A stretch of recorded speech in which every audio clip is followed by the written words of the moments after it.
Anyways, I guess I can do the next story quest. Apparently I am doing the story quest in front of a bunch of traitors. But we're gonna do the Arlecchino one. What do you mean you just woke up? You've been here for a while. Unbelievable. Lying to me. You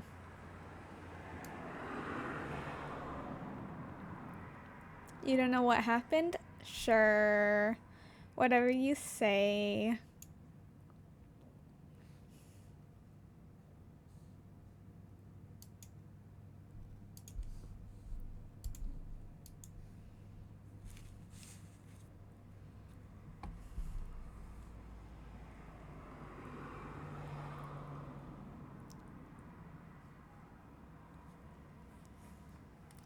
Oh, no. I wasn't talking to you. I saw that you said nothing but, like, ooh, Cloud Shoe, and I know that you aren't betraying me. I was talking about Fern, J-Lace.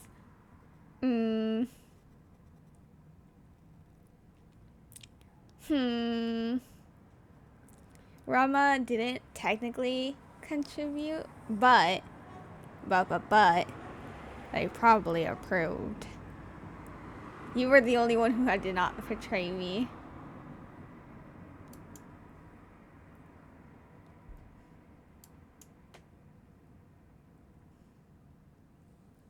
I like how Paimon kind of just ended up looking at a wall where there's nothing. Honey, it's been too long.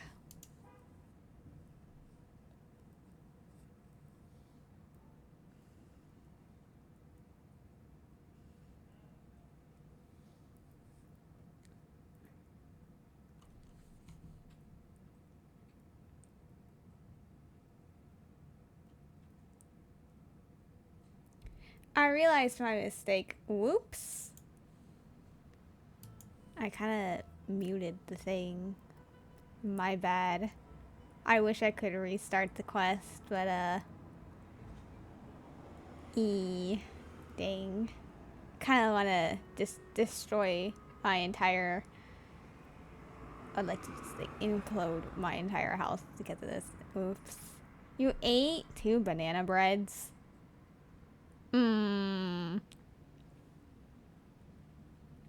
Banana is disgusting. You can say that again. What brings you to Poisson? Wait, Paimon's got it! You must be here for one of your magic shows, right? Actually, we've run into a bit of trouble on the home front, so Father arranged for us to stay in Poisson for the time being.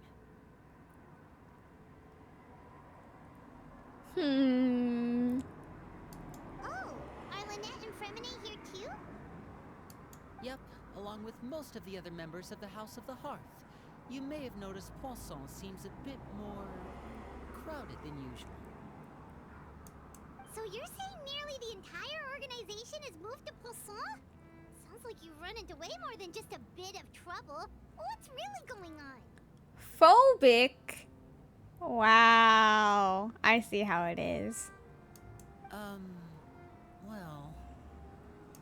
Since the two of you are so curious, perhaps I can fill in the gaps. She just teleported right behind us. Isn't he the magic guy that didn't kill someone? Yeah.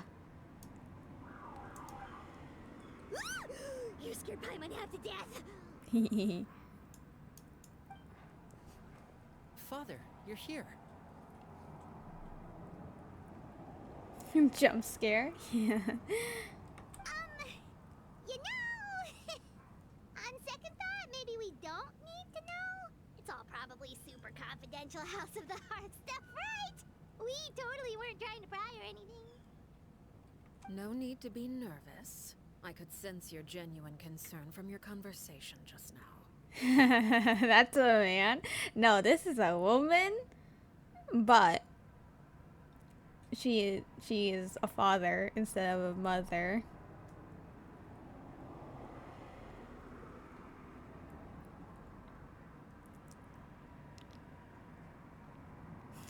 Gross, the French at the French man. Yeah, Fontaine, which is the nation we're currently in for this quest, it's like it's based on France. Of course. I can also understand your confusion.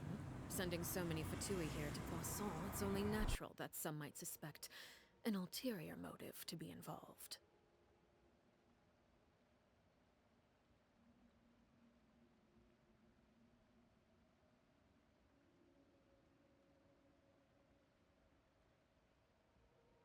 Well, we are a little curious.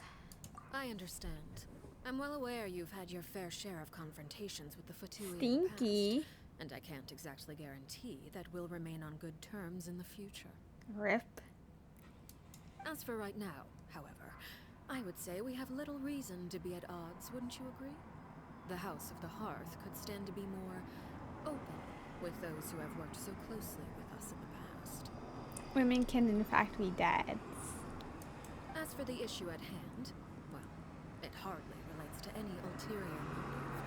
To be frank, it all stems from a certain rumor circulating around the House of the Hearth. It's an internal matter. Ooh. What sort of rumor? A rumor that a certain phantom child is hiding away in the House of the Hearth. Some sort of ghost. I don't even know how that worked. Some sort of ghost story, maybe? A phantom child? Ooh, just hearing the name is giving Paimon the creeps. A spirit that should have long ceased to exist is lurking in the shadows of the House of the Hearth. Yep, you're in the quest. Oh no. Not you. Is it a ghost girl, huh? Sorry. An alternate you. Oh, no, not even really an alternate you. A friend of yours. You must have ghost friends.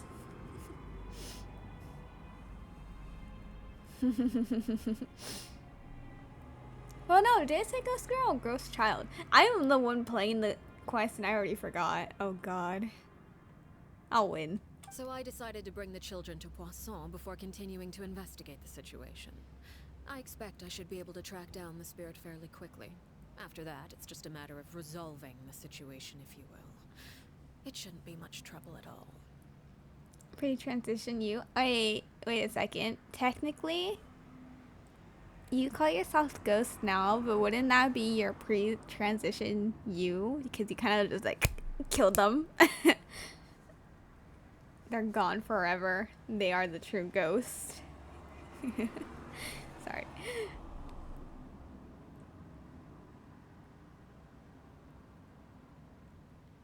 If you're curious, or if you still have some concerns, it might be advisable to stick around for a few days. I'm sure the children would be exceedingly pleased to welcome some visitors.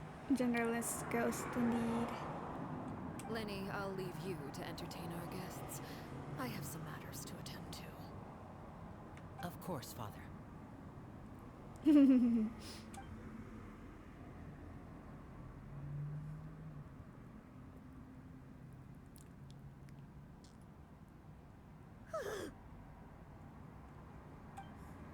I couldn't help but feel intimidated during the conversation with the knave. Now that she's gone, it feels like I can finally breathe again. She also suggested that we stick around for a few days, but why? It has long been a dream of mine to invite you to our home and introduce you to my other siblings. This man has 5 million siblings, I think. You're quite well known in the organization already. A lot of people have been talking about you, especially after everything with the prophecy. If you're willing, why don't you stay a while and have a little chat with us? Alright. We don't have anything else to do right now anyway. But let's be clear, we're just gonna be there as guests, okay? Don't get any funny. Oh, wait a second. For your guests, that probably means we'll be treated to lots of yummy food, right? Wow. Of course. During our stay in Poisson, we've been helping out the locals with some fishing. We bring in quite the bounty every day. In fact, today is the perfect chance for me to show you what I can do in the kitchen. Let's go. I'll take you to where we're staying. I miss when I could chew. I haven't been able to chew very well in ages. I'm fighting for my life.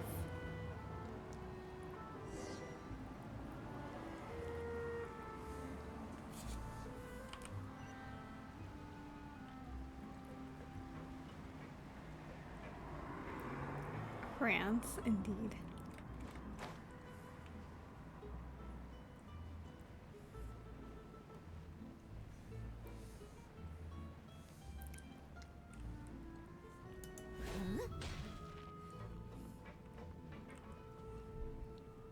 We rented this house from one of the locals to use as a temporary base. I'll come back later and tidy up a bit. After that, it should be all ready for you to stay in tonight. Two things. Is that a dead plant? And another, isn't this literally the, what's it called? The house that we transported Farina to her trial in? Wait, no, I said that wrong. The end should have gone earlier in that sentence. Whoops, I clearly do not know grammar anymore. Awesome, thanks! So, where are we off to now? Well, when I happened to run into you two earlier, I was actually in the middle of distributing some supplies. Power reminds you of your dog. Your dog can fly and eat infinite amount of food. No, I'm just kidding, I'm just kidding, I'm just kidding. With this many people staying in Poisson, we have to bring in outside supplies every now and then. I should probably make sure the rest of these provisions get delivered. Otherwise, people might start to get antsy. Okay, we'll come with. There are all sorts of rumors about your organization floating around out there. Paimon's not sure if she could even take a wild guess as to what's true and what's not. But now that we finally have the chance to see a day in the life of the house, we can take a good look at how you operate. Well, you're more than welcome to come along. Just follow me. I suppose.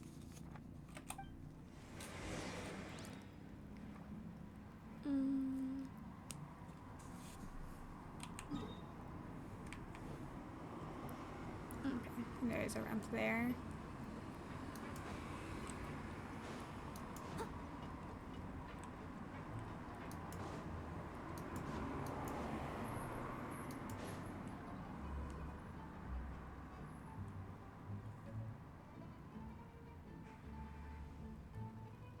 Linny! We're finally here. The supplies. I'm assuming you've... Brought them with me? Yep, here you go. He can eat, very food motivated dog. I think most dogs are. Hello? Something caught your eye? Just staring blankly at us. Oh! Traveler in Paimon! Dang, sorry Liddy. Apparently we are more famous and popular than you. No way! Come here, everyone! Hurry! The Traveler and Paimon are here! Oh my god, we're getting swarmed. I didn't agree to this. One at a time, please. Don't crowd around them all at once. We don't want to scare off our guests now, do we? Oh, it's alright! Gotta say, Paimon didn't realize we were this famous. Of course! Father and Linny have told us so much about you. Father told us about how you helped Linny. According to her, you're a trustworthy friend. And as far as she's concerned, that's pretty much the highest compliment we've ever heard her give. As you can imagine, everyone's been very curious about you. I heard the Traveler is so strong that he can move a mountain with his bare hands. No, unfortunately not. I heard Paimon eats so much that she can clean out the entire pantry in Hotel Decor in just 3 days. She can do it less than a day. Wait a second! That's the reason for Paimon? Oh, not cool at all! Mine's also a bit of a stretch. Oh, wait. When guests visit, you're supposed to give them gifts and stuff, right? No. Bro, they said, fuck my brother, this guy's cooler. Literally. Oh, we don't need something like that. Besides, we don't have anything to give to you. Come on, we insist. I can give you some of my new potions. Potions! Your poison. And my poison. I've got both. Yeah. House of the Hearth, change children. Yeah, makes sense. Huh? Or maybe Shaplo can teach you guys about stealth. He's super good at it. He's never been caught. Ah, now that's not a bad idea. I know you usually prefer to fight head-on, but it never hurts to expand your bag of tricks, right? When it comes to eliminating your enemies, staying quiet can go a long way. Trust me, I would know. Don't you love the House of the Hearth? You know, assassins, spies. Yeah. So the House of the Hearth is part of the organization from another nation called Shismaya. The organization is called the Fatui. They take in children who are like orphans and then train them into being like assassins or spies. And yeah. That's why it's kind of like an orphanage, huh? That's why they always call the knave father, because the knave is the head of the House of the Hearth.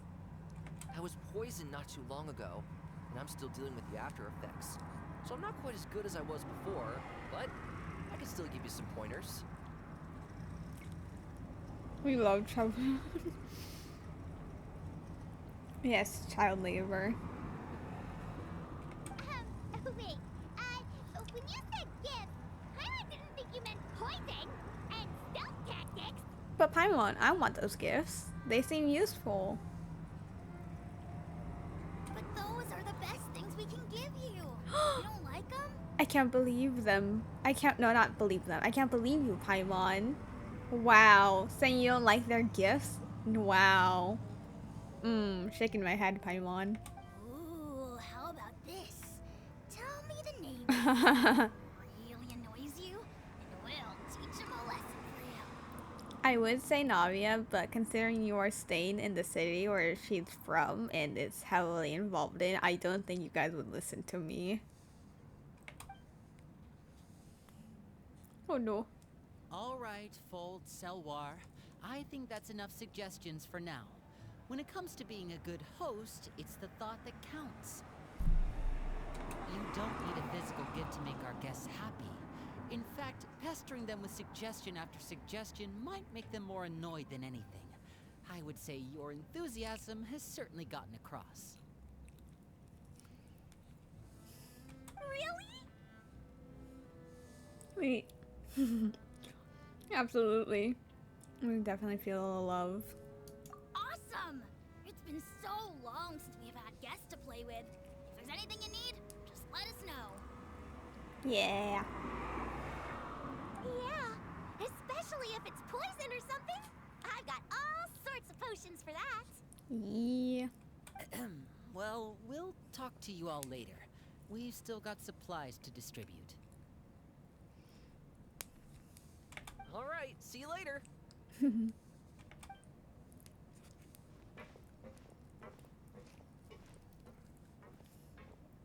Bye!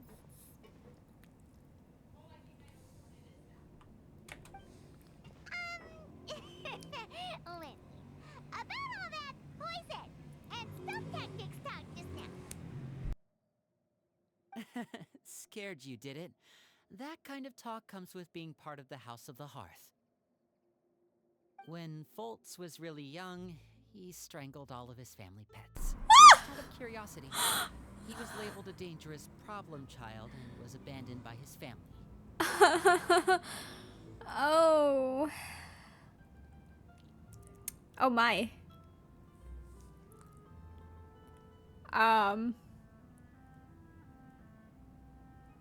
Elwar has an unnatural obsession with potions.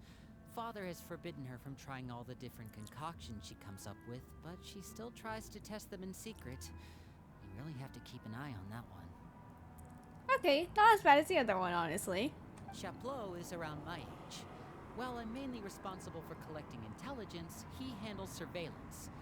He's very passionate about his work and has no reservations about taking on some very difficult missions. I know you two probably aren't used to that kind of talk, But I can promise you they only had the best of intentions. Things like stealth tactics and developing different poisons, they really mean a lot to them. They were just trying to share the best of what they could offer, that's all. And I approve. I would like to accept the gifts, please.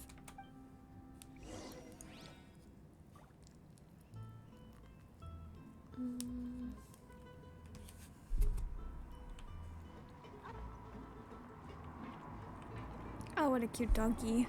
Such a cute doggy.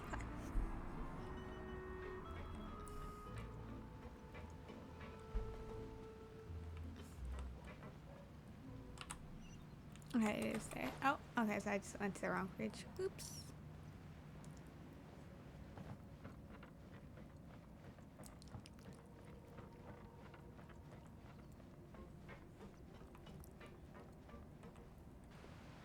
Filial, supplies are here. Thanks. And who are these two? Outsiders? Ah, allow me to introduce you. This is the Traveler and Paimon. Oh, you're the famous duo I've been hearing so much about. It's nice to meet you. I heard you've traveled to all sorts of places. Is that true? Yes. Of course! We're making our way all across to that! Oh, good for you. You must be pretty familiar with Fontaine by now, then. Have you seen the new opera that started running recently? I think it's called... The 4,000 Thieves? No, I don't watch the operas. Unfortunately, they're not available. Oh, this is the first we've heard of it. It seems like it's going to be fantastic. From what I've been able to tell from the posters, anyway. You should definitely check it out if you have the time. Oh, and there's the Blind Maiden, too. That one is supposed to have audience interaction. Seems pretty interesting. Mm-hmm. After this mission is over, I think I'll go get a manicure. Oh, maybe I should dye my hair. Wonder how much it'll cost. Is it just Paimon, or do these two seem much easier to get along with than the others? Looks like the House of the Hearth has some normal members after all. And you jinxed it. They're gonna start saying the violent stuff now. I heard that. Good job, Paimon. Oh! Oops. This is why you keep your mouth shut, Paimon, sometimes. Like, I like you, but you need to know when to be quiet. I'm guessing you're referring to Foltz and the others? Yeah, we're definitely not all like them. I bet those crazies are practically foaming at the mouth right now. I'm sure they just can't wait to get back to Snezhnaya to carry out the plan. The plan? Excuse me? That's enough, Filial. Dang, he's like, you're saying too much. Don't talk about family members behind their back, right? Whatever. Let's go. Guess this is goodbye then. If you ever have some time, we should go see the opera together.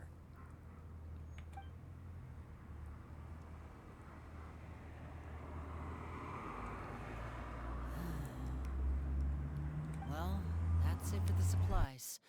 We should probably head back as well.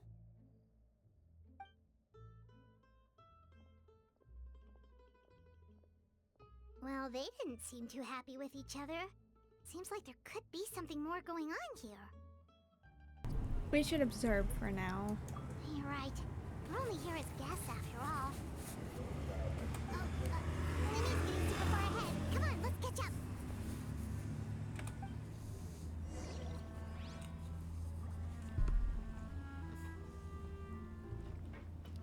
Cats! Cats! They're kind of just fused together. But cats!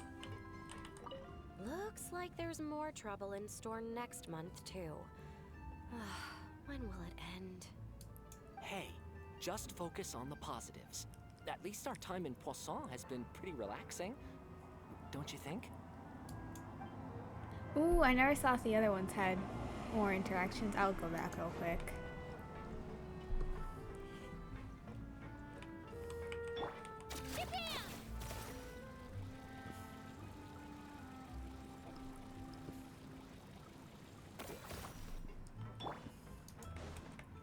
Ah, no, because I already started the other one and then they're gone. Dang it.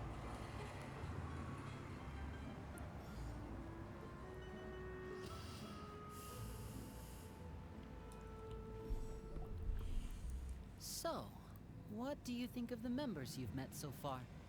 They certainly got a lot of personality. Well, Father is always encouraging us to be strong-willed and independent. So if there's one thing we've got, it's people who aren't afraid to speak their mind. Well, I should probably get cooking. Wanna join?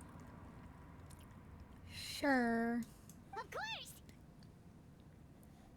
Then let's head out and... Huh? Fremine, what are you doing here?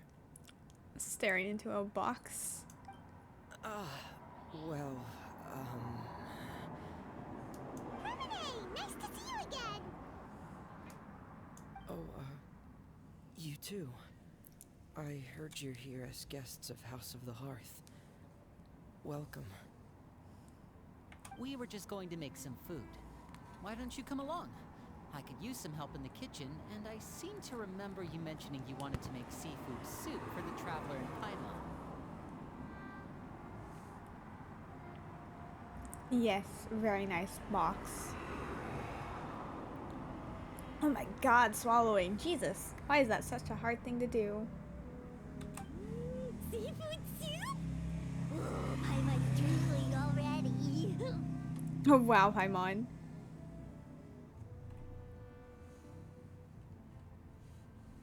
Give me a quick second. Sorry. He has the same haircut as your brother. Oh. Were you looking for something just now, Fremine? Maybe I can help. It's nothing. I just wanted to see if there were any extra supplies. Yeah, we've got some left over. What do you need? Some food and water. And some clean cloth, if possible. No problem. Give me a second here. Food, water... Wait a minute. What do you need all of those for? You're not on any missions as far as I'm aware, and you were just going to come eat with us. So what's this all about? Dun dun dun. I thought I'd grab an extra portion because I get hungry at night. Could be because I'm growing, you know? And... They are such a bad liar. Like, dang, you're part of the House of the Hearth and you're like that bad at lying. I guess it's not your job for infiltration, but like, man, wow. Fremine. Oh. You remember what I told you? You're not like me. Your mind skills still need some work. Dang, got immediately called out. Tell me what's going on. Is it really bad enough that you have to keep it from your own brother? Maybe it'll be better if we gave them some space. Yeah, but like, no.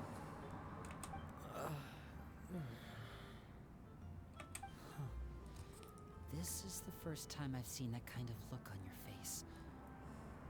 Whatever happened, does it have something to do with Father? yes.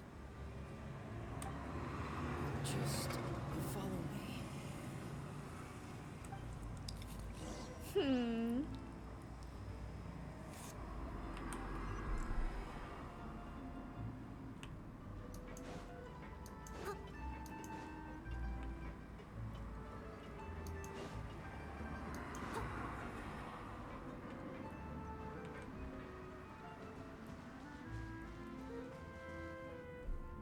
You you're back.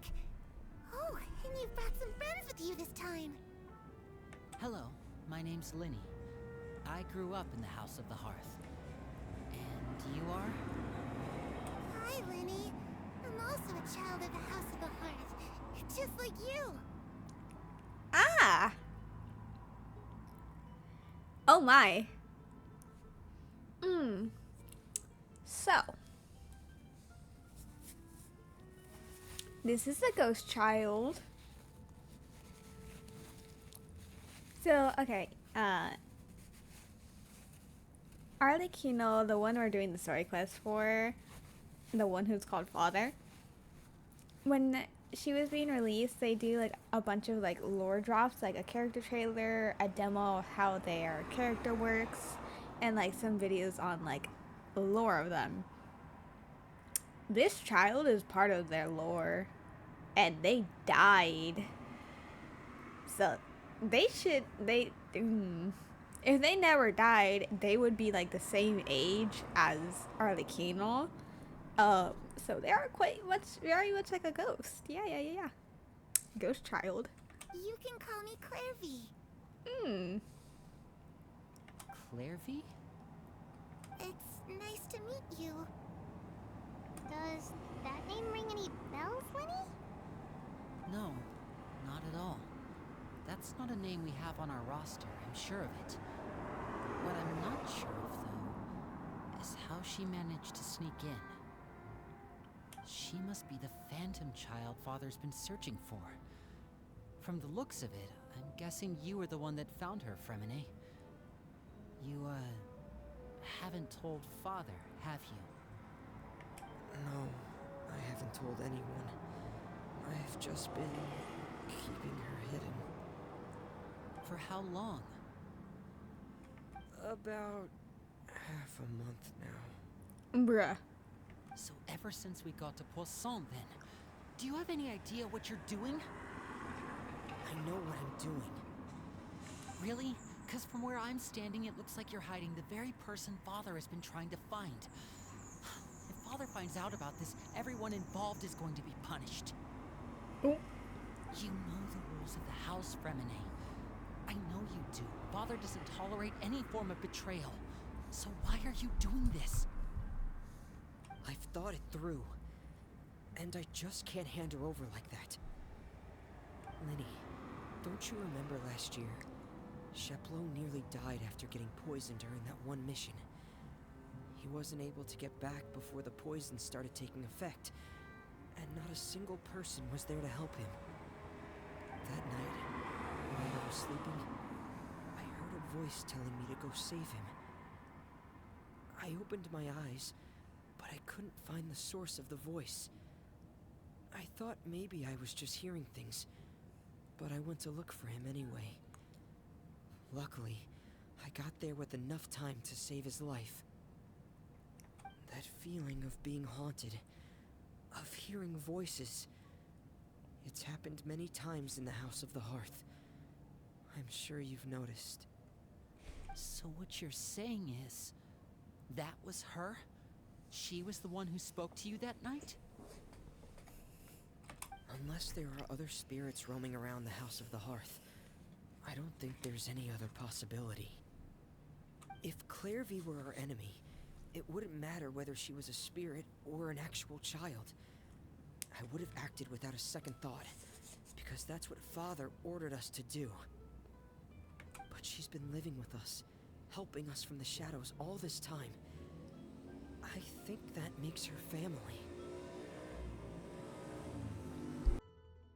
I couldn't just hand her over to be dealt with. Not when there's so much we still don't know. I feel like you could have dealt with this situation way better. So what's your plan then? You can't keep her here forever. Someone is bound to find out eventually. I haven't thought that far yet. I don't want to disobey an order from Father, but I also don't want to put Clairvy in danger. Come with me. There are a couple things I'd like to say to you in private.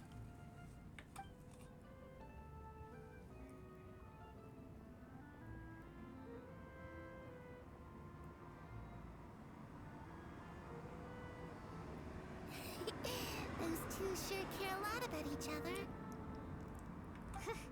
Well, they got a funny way of showing it. From where Paimon was floating, it sure seemed like they were about to bite each other's heads off. Out of concern. No way! They have a really deep bond. I could tell right away, because I also have a friend like that. Arlecchino, isn't that like the Fontaine plant that Lynette needs? I just don't know how long that kind of bond can last. Dang. What do you mean? The darkness in the house runs deeper than you can imagine. No one can get out alive. Okay, dang, chill. I'm sorry, Lenny. I really didn't mean to drag anyone else into this. Oh, really? You didn't mean to? Because I, for one, wish you did. Huh? What do you mean? You know, when we were younger, you didn't call me Linny. You called me brother, just like Lynette. We grew up together, the three of us. We were all orphans, all rescued by father. Of all the siblings in the House of the Hearth, I think our bond was the closest. Later on, when you started calling me Linny, I wasn't actually surprised. After all, Lynette and I are related by blood. We've had to depend on each other to survive long before we joined the house. Lenny, The darkest and most difficult moments of my life happened before you and I had ever met. I'm sure that's true for you as well. Even so, Fremine, we've stood by each other for all these years now, and to me, that means more than blood. You and Lynette are the most important people in my life. No one can replace you.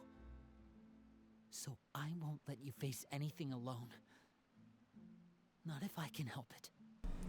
Wow, extremely loyal. Oh, looks like things are getting kind of heated between Linny and Fremine. Maybe we should go check on them. Nah, they'll be fine. Or not. Oh, it's raining. I should put my clothes away. Girl, what clothes? Huh? Huh? Huh? Perry? Huh. Looks like she's not here either. Okay, I know she's a ghost child, but like, dang.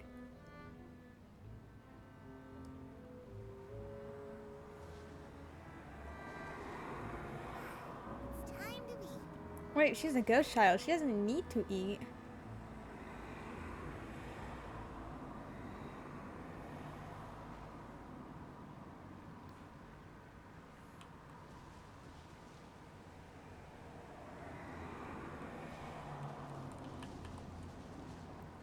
I guess that was the last of her changing things. Hey, you two! Hope we aren't interrupting anything. Like a fight, or... Oh, wait a minute, Fremine. You're not crying, are you? Is everything alright? Oof. Everything's fine. Thanks for asking.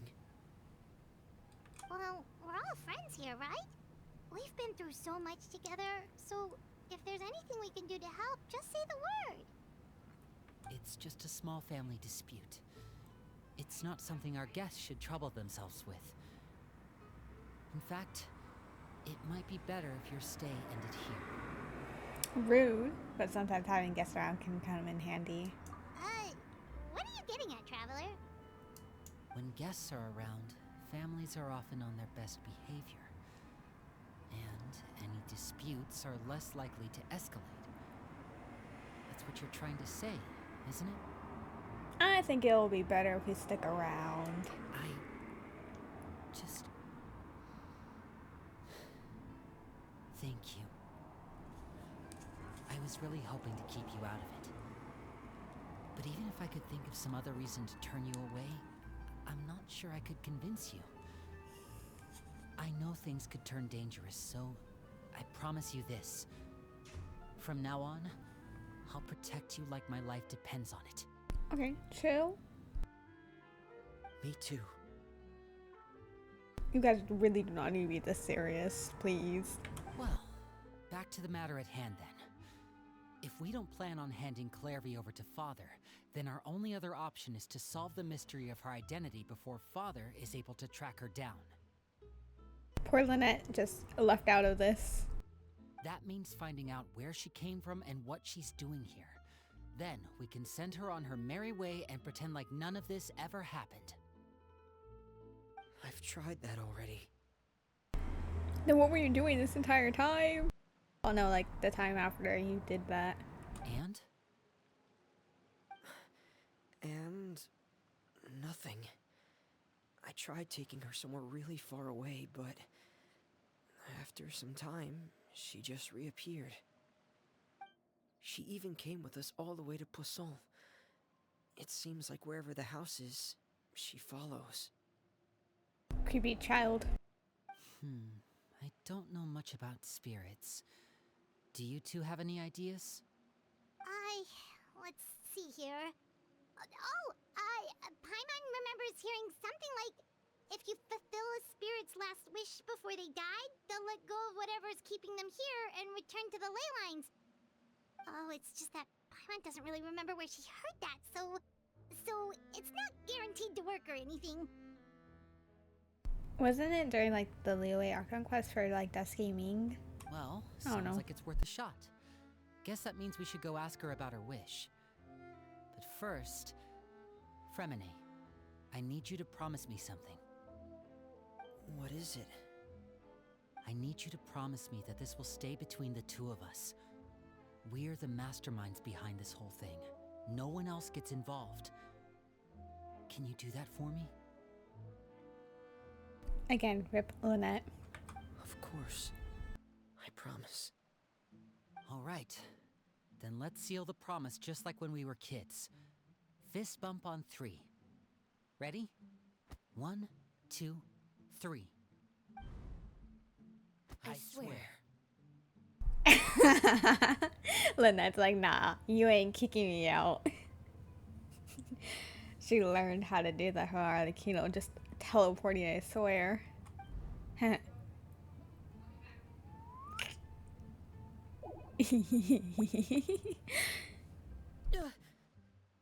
Jump scare. Whoa! She's like, I'm gonna kill you guys for trying to hide this from me. Lynette! You scared me. But what a surprise! What brings you here, dear sister? Dang, his line skills gone. And, when exactly did you get here? So done with her. She's like, I don't get paid enough to deal with you guys.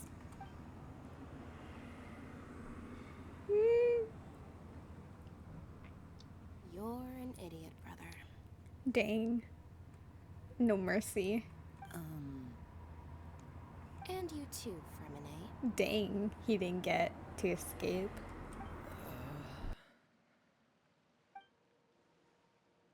You 3, Traveler. And you 4, Paimon. It's not fair. I didn't do anything. Wait, what did we do? I've seen Clairvy around the House of the Hearth before. I hadn't seen her in Poisson, so I figured she must not have come with us. But it turns out, you were just hiding her. Not her saying like, no, I've known about her for years. I heard you talking about your plan. Rather than steering clear of the situation, I'd rather fully join in.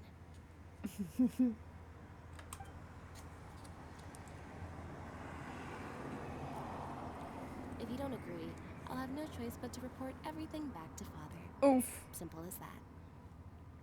Dang. You're not giving us much wiggle room here, Lynette. She's like, that's the point. Well, I guess we're all in this together then. After we talk to Clairvy, we'll figure out our next move. There's no time to lose. Let's go.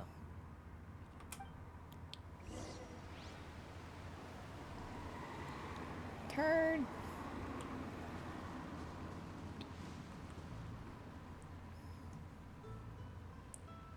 I'm full. Thank you for bringing me this food, you guys. Not the full plate. She said she's full, but the food doesn't look like it's even been touched. Well, she's a spirit. She can't actually eat. That's right. Based on what I've been able to observe, it doesn't seem like Clairvy can interact with the physical world at all. Still, when she's presented with food, she'll always linger around it for a good little while. Maybe, in her mind, she really is eating those things. Wow. Does she know that she has already passed away?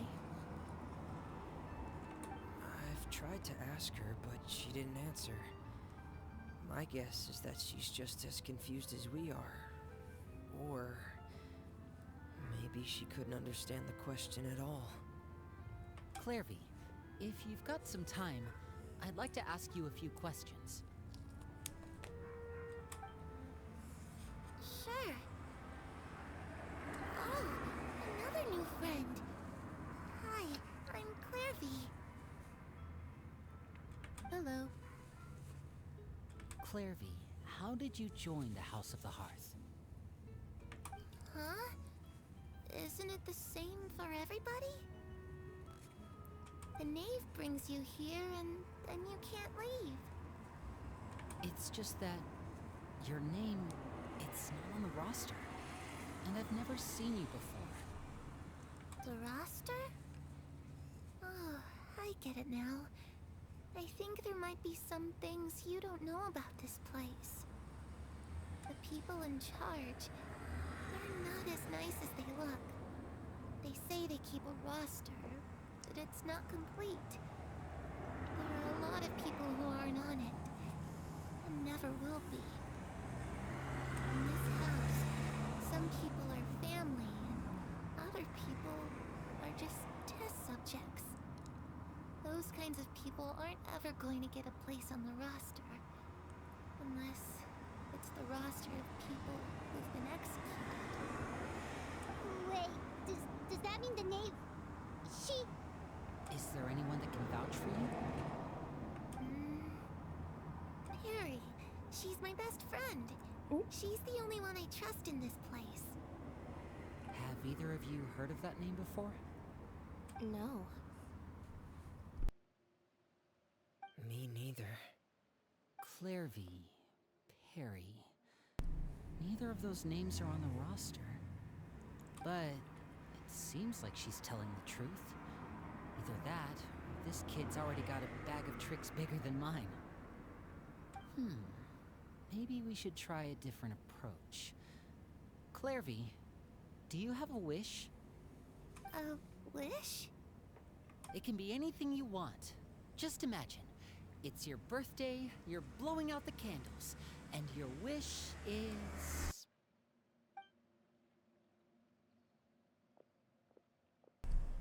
She's like, bye. To go outside. Where the sun can find me. That's it? Well, that sounds easy enough. The darkness in the house runs deeper than you can imagine. No one can get out alive. What does she mean by that? Things can't be this simple. Okay, time to divide and conquer. Listen up. I've got a plan. I'll try and find a way to use basic illusory magic to take Clairvy outside and bring her somewhere with sunlight. Lynette, try and find the list of executions that Clairvy was talking about, and see if her name is on it. Fremine, you stay in Poisson. We can't be the only ones who've had run-ins with Clairvy.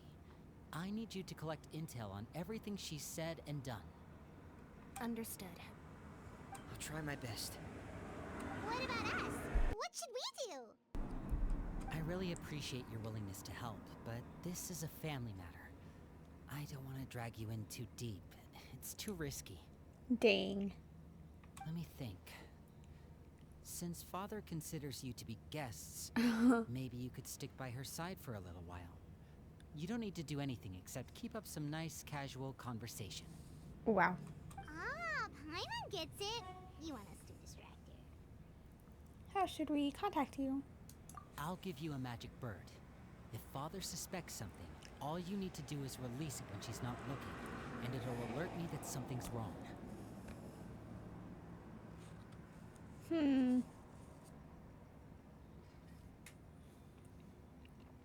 We're gonna do that and she's gonna immediately turn back and kill the bird, isn't she? Of course, that's only as a last resort. If Father doesn't seem to notice us, there's no need to make contact. We'll reconvene here tonight after all's said and done. If the worst case scenario happens and we're discovered, just tell Father everything. We're not going to let our guests get punished for our own actions. That's where we draw the line. Be careful. You too. Okay, this is where we part. Father should be at the beach nearby.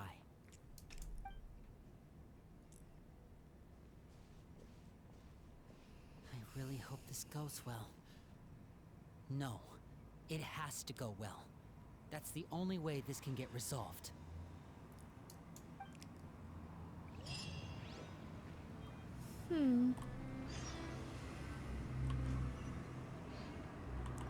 Clairvy, I'd like to take you somewhere. Is that okay with you? Sure.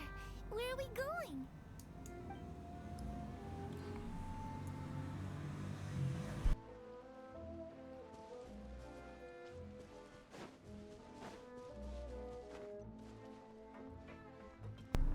I'm curious to see if you can see, yeah, for Renee or Lynette, like going around.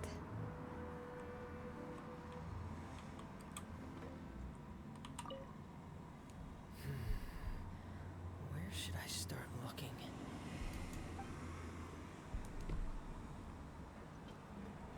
I don't know where Lynette would be to find info.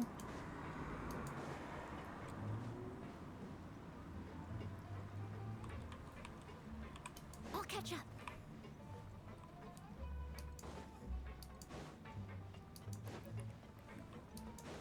Maybe up on the ship?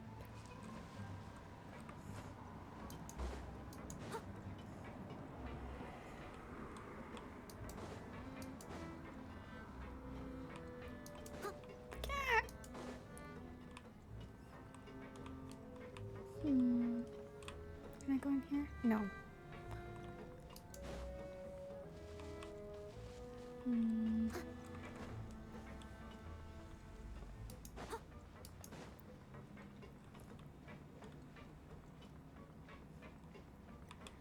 Not here. There.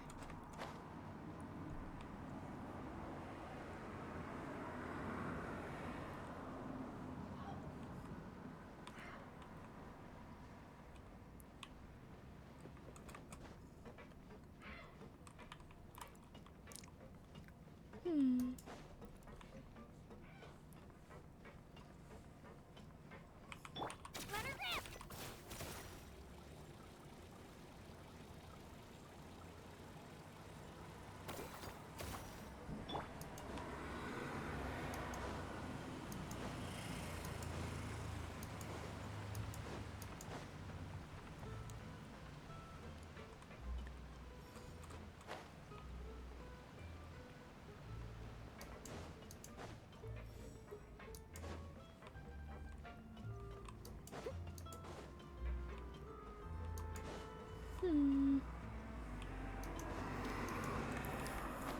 I don't think I'm gonna find Lynette. I don't even know if she is findable.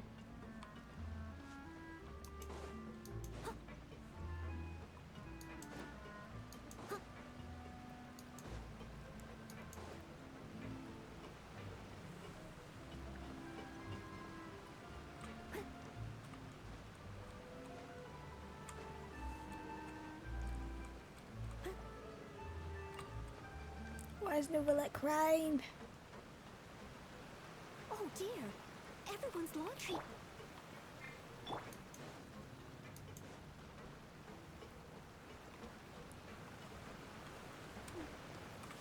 Oh, there is an actual platform there.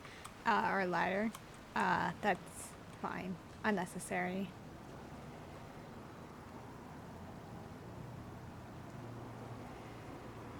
I don't think it'll be there. Okay. Oh god, not Child the Ginger. Someone needs assistance. Must we? That's fine, we'll win.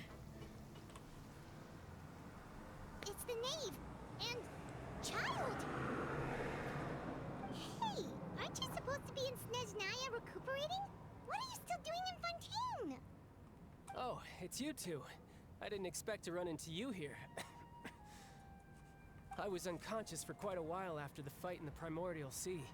After I woke up, I realized I was being taken back to Snezhnaya, and well, I couldn't have that now, could I? Not when I've still got unfinished business here in Fontaine. So, I mustered up all my strength and made the journey back on my own. Bruh. What sort of unfinished business are we talking here? It has to do with Skirk, my master. I really wanted to meet up with her, but by the time I got back, she had already left. I still have so many questions for her. Without any other leads, all I could do was ask the knave to help me track her down. She must have left behind some traces from her time in Fontaine. Oh, okay, so have you found any clues? No. Unfortunately, no. While the House of the Hearth is adept at collecting all manner of intelligence, certain existences can still manage to escape our purview. Basically, unless Master feels there's a need to meet with me, she's not going to be found. But that problem has an easy fix. I just need to become stronger, and then... Wow. Paimon thinks you should focus on getting better first. The worst of it is over. It's all thanks to that one kid from the House of the Hearth. Elwar, I think her name was. She gave me a bunch of random potions to drink. They didn't go down easy, let me tell you. Pain and chills all over. But they really did help speed up my recovery. I think she also poisoned you, but like healed you at the same time.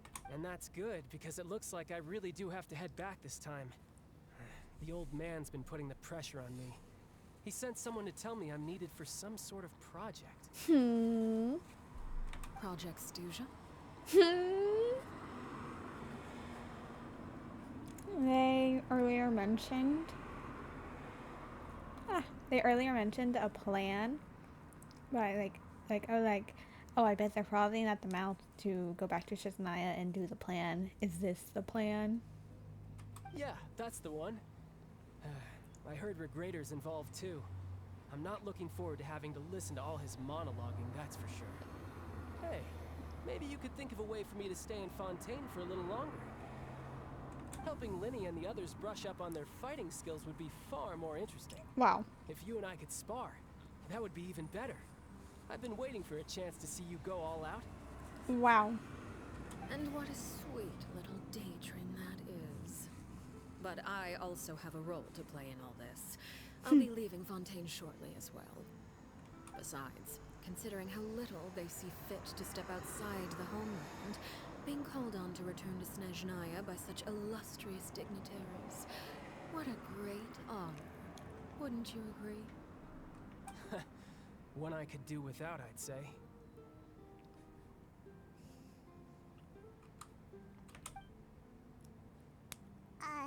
Is it just Paimon? Or does it kind of seem like they're... Just casually trash talking their colleagues behind their back. Yeah, they don't. Listen, they don't. They work together. Doesn't mean they have to like each other. So, dear guests of the House of the Hearth, to what do I owe the visit? Well, we just, Wanted to learn more about you. right. We're super close to Linny and the others, but we still don't know much about you. Is that so? Introductions have already been made, have they not? Oh, well, you see, there's only so much you can learn about someone from a short introduction. At least tell us something a little extra, like, why do you call yourself father? Huh, good question. I'd also like to know. The fact that you have to ask tells me our intelligence work has been quite successful. Telling you the answer to that question would only serve to undermine that success. Bruh. And we can't have that, now can we? Spoken like a true diplomat. That was some expert sidestepping right there. Well, if there's nothing else, I think I'll take my leave. I still have a small matter to resolve at home. Wait, don't go! Oh. Ooh. Probably you could play that a bit more better. If Danae leaves right now, she'll be sure to run into Linny and Clervy. Should I release the word Linny gave us? No, we should try to get her talking about something else first. About the House of the Hearth, what does the organization mean to you? I'd also like to hear the answer to this. You know what? The fact that he's here actually is helping us. I've met some of the members of your organization, and they all seemed like really good kids. They actually reminded me of Tonya and Tusser. He's such a proud brother. Which, by the way, if you ever betray them, I'm just letting you know. I won't let you off easy. Bruh, chill. And why would I betray them? Well, you've already betrayed the House of the Hearth once, haven't you? At least, that's what I heard. Oh, wow. Playing with fire.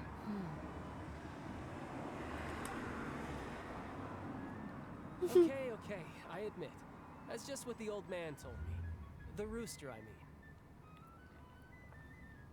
It's only like moments like this I'm like, oh yeah, child wears this vision sideways. Interesting choice. Danae betrayed the House of the Hearth. So does that mean what Clary said was true? Does Danae really treat her children like test subjects? Wait, did you really do something bad to those kids? Oh my god, Paimon, you did not just bring the attention onto us negatively. Never mind what I've done. I'm more curious as to what the mighty rooster had to say. Oop. Care to enlighten me? Oh my. Ah, well, nothing much. Just some stuff about you taking out many other members of the House of the Hearth, and even going so far to attack your own family. I see. Huh. Based on your reaction, I'm guessing it's all a bunch of lies. Hardly. I don't appreciate his particular turns of phrase, but I suppose he didn't say anything untrue. Wow. Although, it would be more accurate to say that there is a certain level of prejudice involved, but I don't intend to clear that up just yet. Prejudice has a funny way of concealing the real truth behind certain things, an attribute that I find to be quite advantageous. Call yourself a Fontanian, for example, and people will assume all sorts of things, when the real truth is that this is simply the land where I was raised. Mm-hmm. Huh? You're not actually from Fontaine? But then why did you try to help out with the prophecy and everything?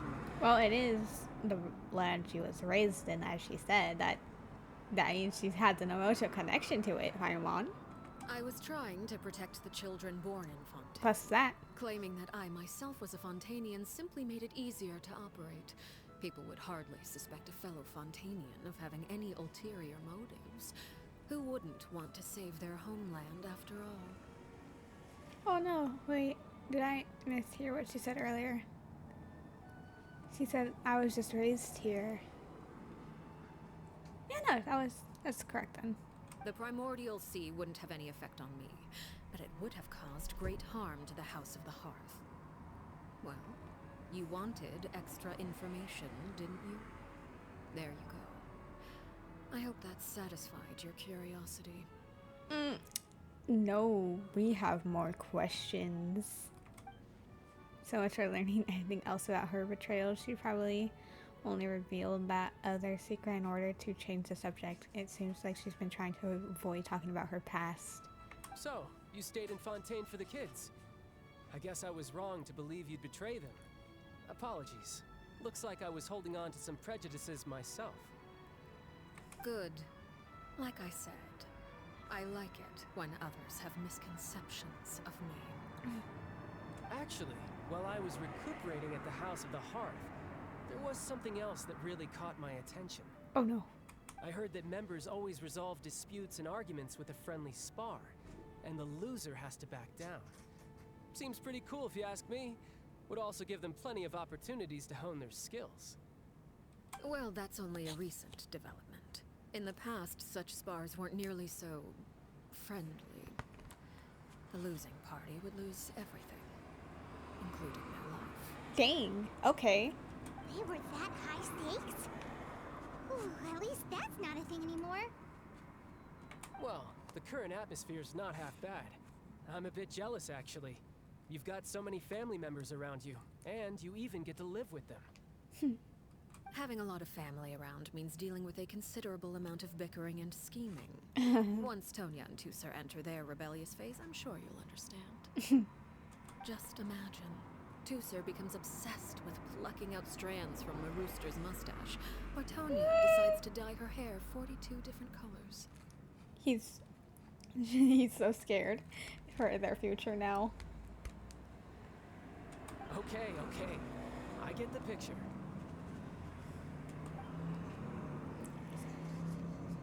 Oh my god.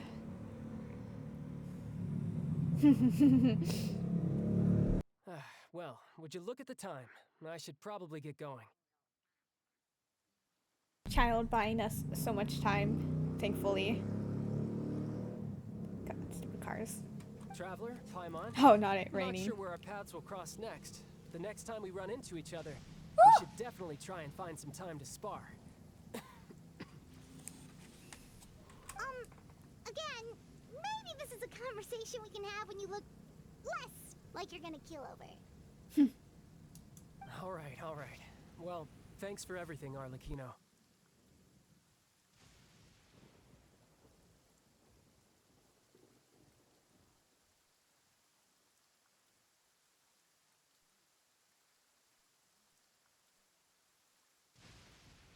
No thanks necessary. You also played a part in obtaining the Gnosis. I would say we can call ourselves even. What do you mean you almost ate a raw tortilla? Tortilla. I'm sorry. I had to say it. I had to do it to you. I'm not sorry. I had to traumatize you.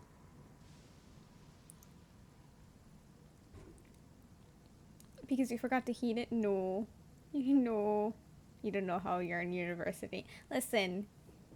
It's just like, I have to preemptively do things for how you're gonna be when the Vengeance Saga releases. So no, not so rude. I like the sound of that. Well, I'm off. See you all some other time.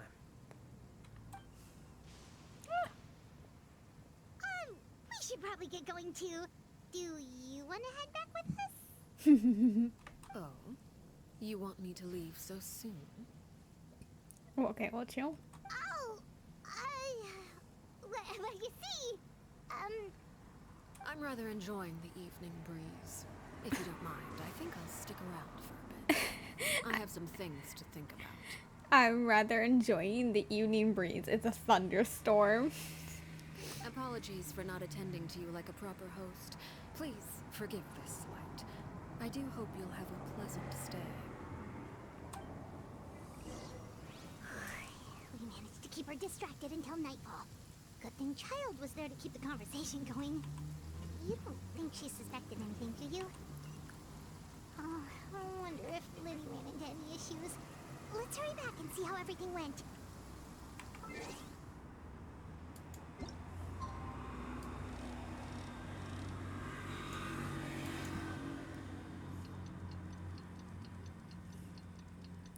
Listen, she just can't be bothered with a thunderstorm. She's like, nah, this is nothing. There we go. Now it's more fitting. Oh?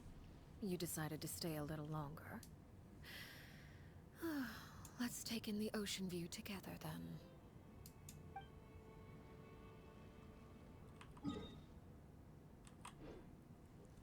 She's too cool for that and all. Yeah.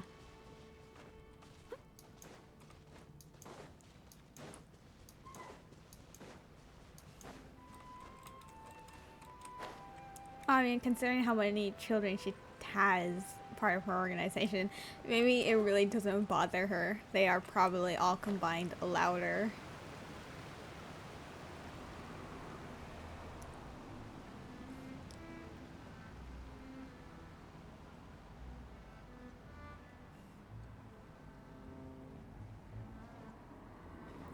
Is she a single mom who loves her job, who never stops? Whatever that song or sound was. Who loves her kids? And I don't know what it is. I'll catch up. Oh wait, I went to the wrong area. I didn't look at the map. Whoops.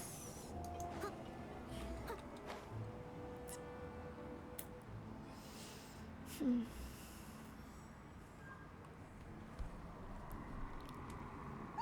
how did everything go? Well, long story short, we ran into a small issue. Clairvy can't go into the sunlight. Not the Dear Evan musical? Was that from the Dear Evan musical? I didn't know. I just heard it was a TikTok sound that was popular. I thought it was like a country song. What do you mean? Everything was fine at first. She followed me up to the surface just like I told her.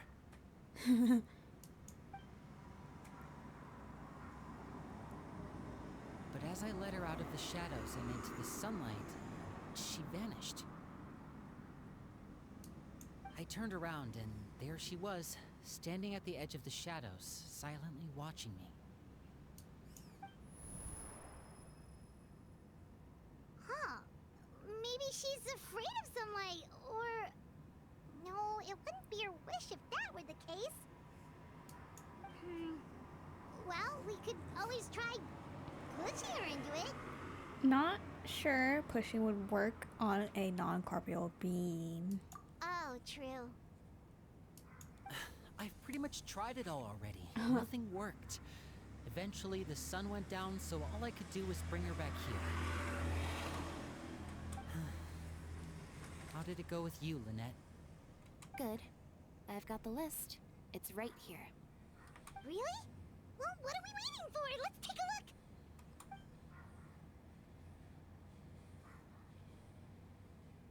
Oh, that's a lot of pages. Oh, it's gonna take forever to get through it all. We can each take a section. Here. La Pouillade, Landois, Chambert, Horaire. Oh.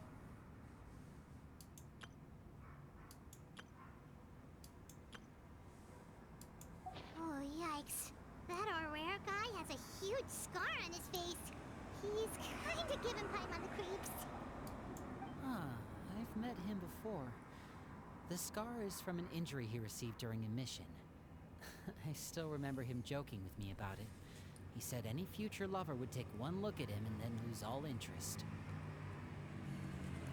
He's on the executed list. He's dead. Did he say anything else? Well, I asked if there was someone he was interested in. He said no, and that's where our conversation ended. It was only later that I learned he really did have someone he liked. He risked everything to escape so he could be with her, but it didn't work. One day, Father asked to see him, and, well, I never saw him again after that. Dang. Wait, so that means the knave, she... It may seem cruel, but it's just one of the rules of the house. Betrayal is not to be taken lightly. We know too many secrets to come and go as we please. So, if you do try to leave, you pay with your life.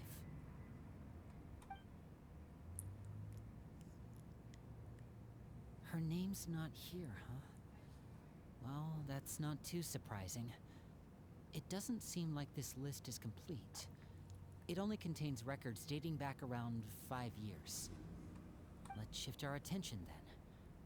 Fremine, were you able to find anything out? Fremine. Sorry.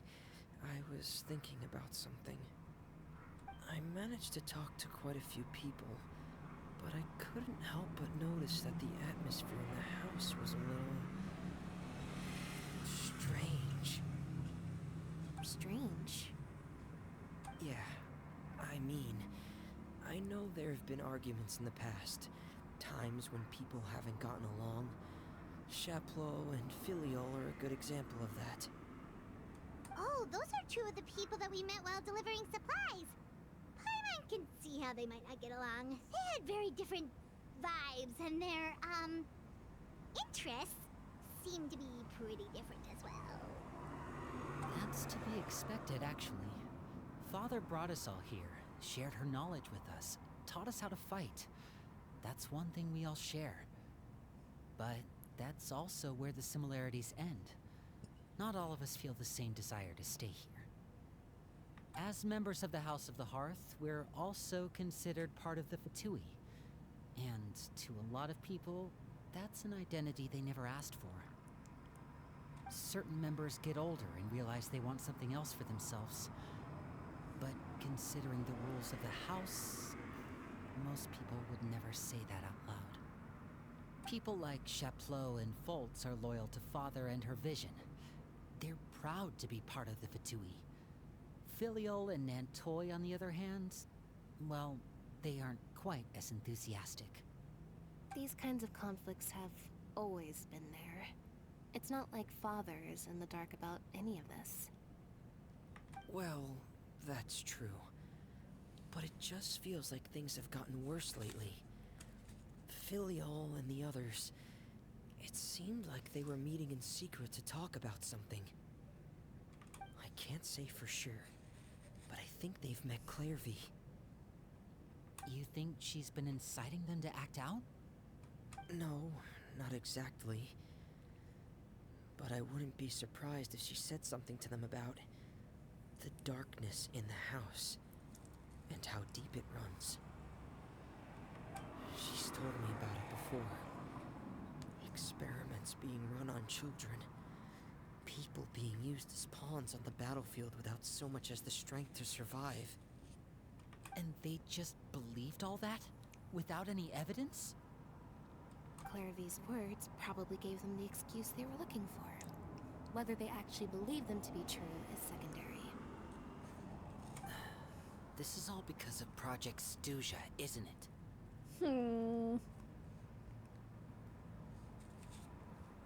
What is this project? Whoa, hold on a second. What's this Project Stuja all about, huh? This is the second time it's come up now. Third time. Sorry, but I'm not sure of the details either. I only know what Father has told us, which is that it's something the Rooster and Regrader have been working on together.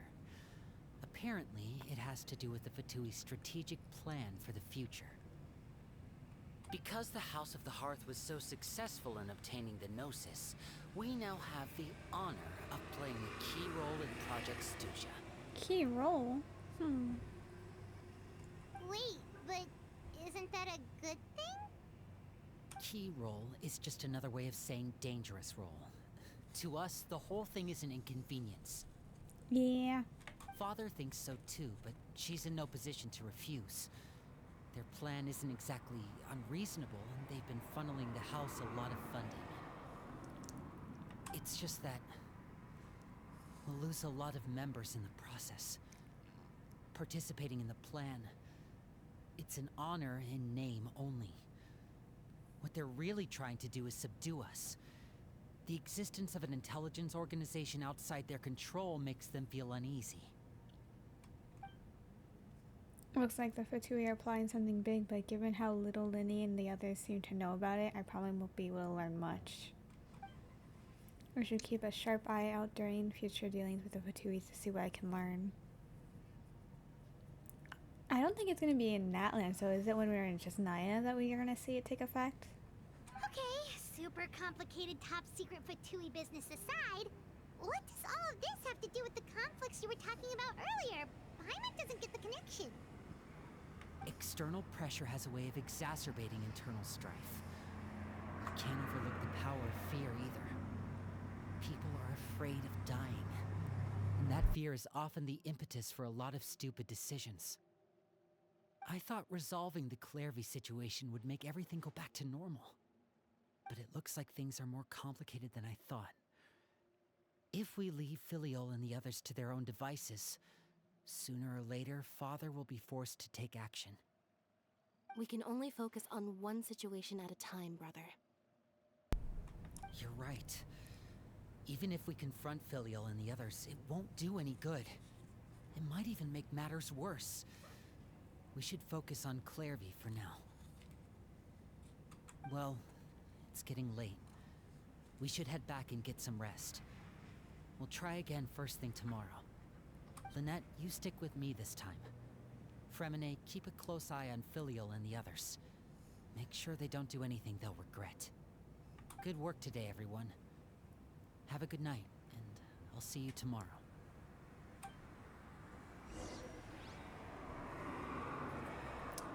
Wow.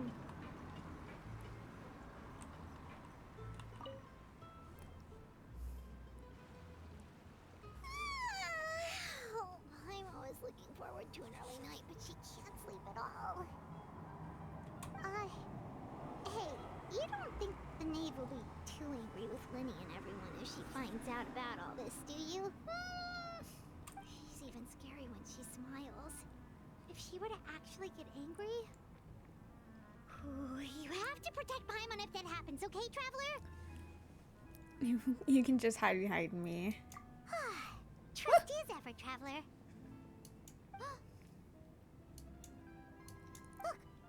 Look over there! Harvey, what is she doing over there? Quick, let's catch up with her before anyone sees. Run! Run!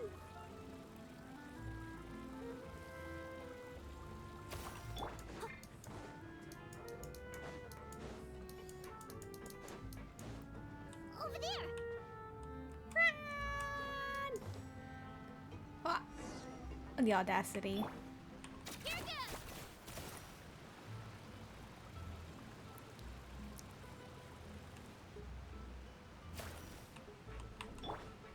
Oh, where is she going? Oh, if someone sees her, we're toast. Oh, I guess it is nighttime. Oh wait, is Arlecchino still there? Outside? Oh no. Oh no. Oh no. Run! Look, she stopped.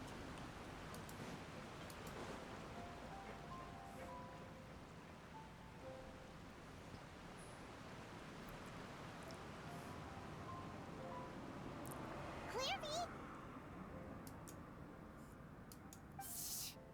Okay, chill. I opened the window while no one was looking. Look how pretty the outside is. Window? There's nothing here. If only I could have more than this. You probably think I'm being silly, huh? All this hopeless resisting. It's better to dream of what I could have than try to make it a reality, right? Please, help us get on the same page here, Clairvy. We need you to tell us what you know. Can you do that? Sure. Although, after you hear all this, I think you might regret that decision. Oh my. Everyone in this family is nothing more than a tool. Something to be used and exploited. We're all expendable, including me. As long as you're useful, you get to stick around. Lose your value, and you're handed over to the doctor, experimented on, and given a fate worse than death. I've seen it happen again and again, and I've had enough. You're saying the knave did all that? It's just, that doesn't seem like something she would do. She's scary and all, but it seems like even she has lines she wouldn't cross. I knew you wouldn't believe me. No. Everyone thinks she's a good person. They all think of her like a real mother. Mother? But she doesn't deserve that title. She's disgraced it and tarnished it. And if I had things my way, I'd never see her again. If only Perry were here. she'd understand. Harry. There's that name again. Also, Paimon's getting a strange feeling. It almost feels like she's not really here with us. Paimon can't tell if she's actually talking to us or if she's mistaken us for someone else. She's a spirit. It could be anything. Well, in any case, it seems like she really needs someone to talk to. We should keep her company for a little longer. She looks so young, but it seems like she's been through a lot. It's getting windy. I should close the window. Ooh, look at the moon. Isn't it pretty? Hey, wanna hear a secret? I heard that if you look up at the night sky in Snezhnaya, you can see the aurora. It's supposed to be super pretty. Even prettier than the moon tonight. I'd love to see it. Perry and I promised each other that once we're older, we're gonna go see it together. But I can't find her. I'm worried she's also been... No, that wouldn't happen to her. She's special. Mother likes her a lot. I should really go talk to Mother, but we just fought. She doesn't want to see me, and I'm too scared to face her. What should I do?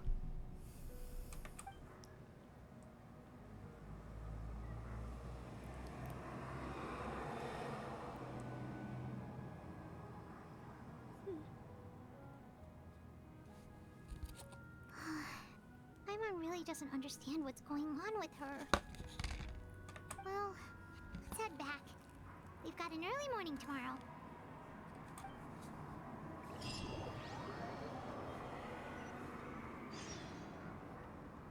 Alright, looks like we're all here. Let's go ahead with the plan. Before we do that, I have a question. Oh? What is it?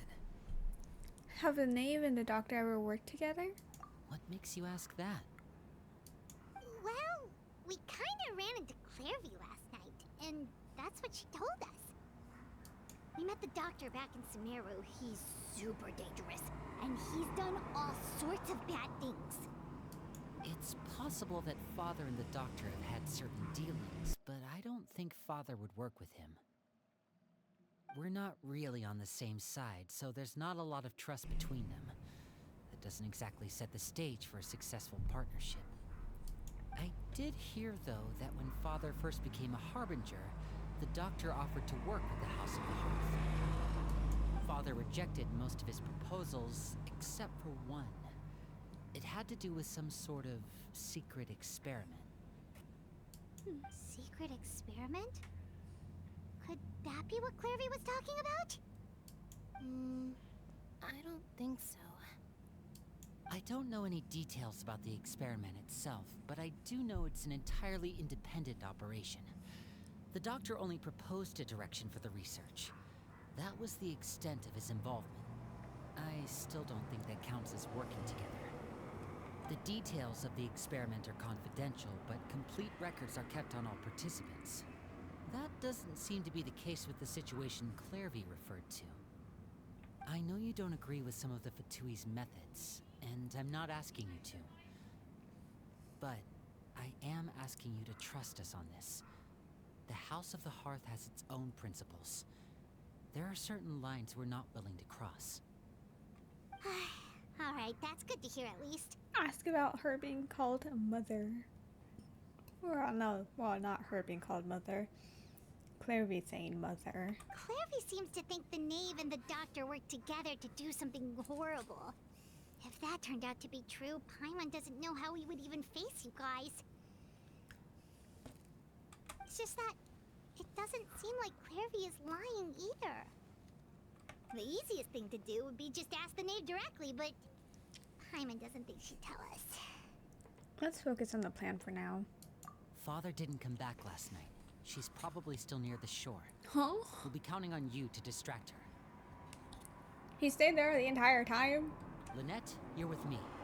Fremine, you know what to do. Be on your guard, everyone. Alright, let's get to it.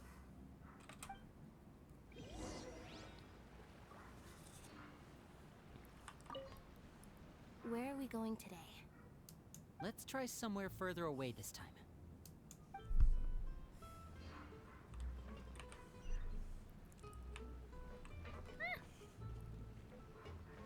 Is lemonade down here? No.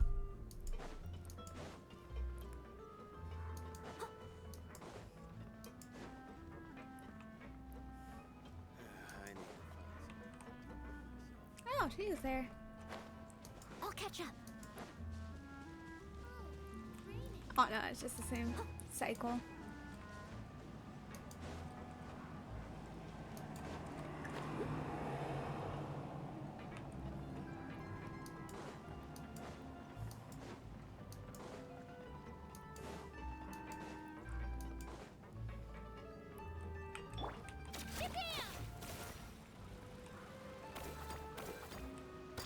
Wait, is Sony there?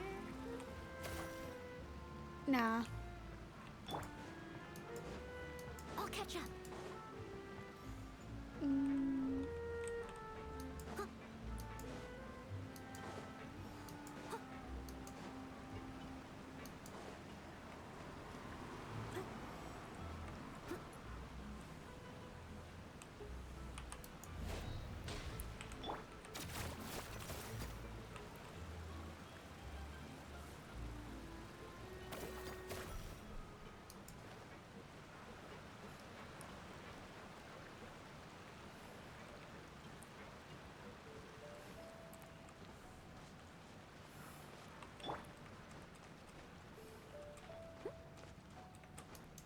I'll catch up. Someone needs assistance.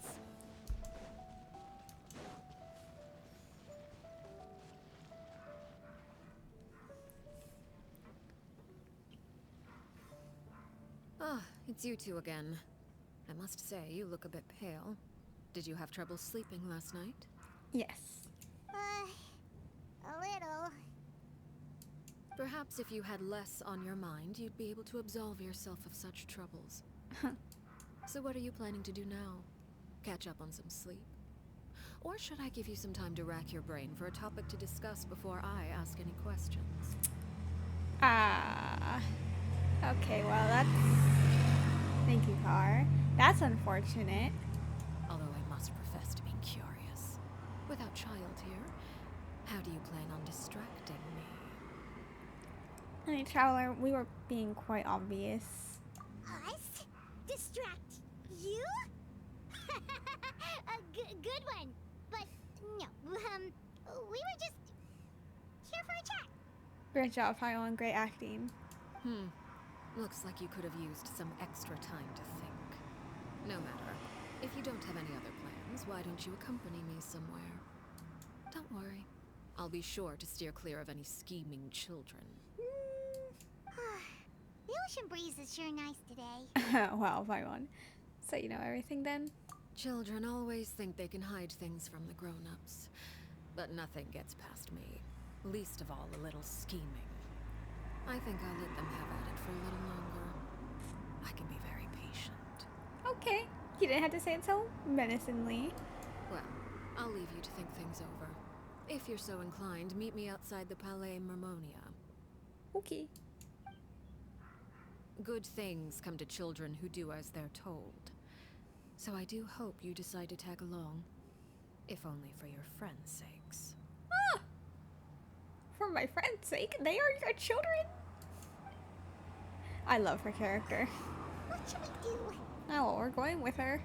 She clearly knows about everything we've been doing, and Paimon doesn't think it'd be a stretch to say she was threatening us just now. We should release the pigeon that Lenny gave us. Dead. Oh, Oh, good idea. really was alive. Hopefully he sees it in time. Well, we should probably head to the Palais Mermonia. Paimon doesn't want to find out what happens if we don't show up. Based on what the knave was saying just now, it sure didn't seem like it'd be anything good. We really don't have any other options. Guess all we can do is take it at one step at a time. Okay, then we probably shouldn't keep her waiting.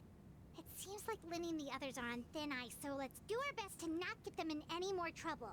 Yeah.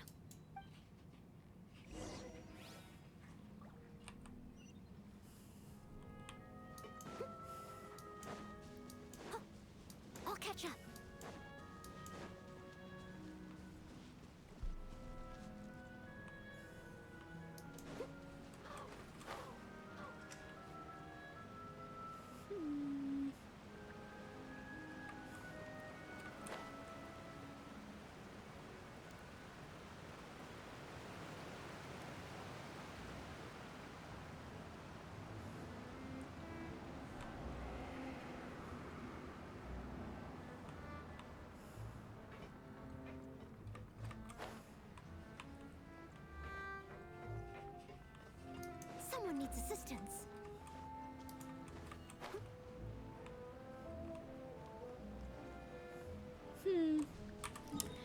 Oh well.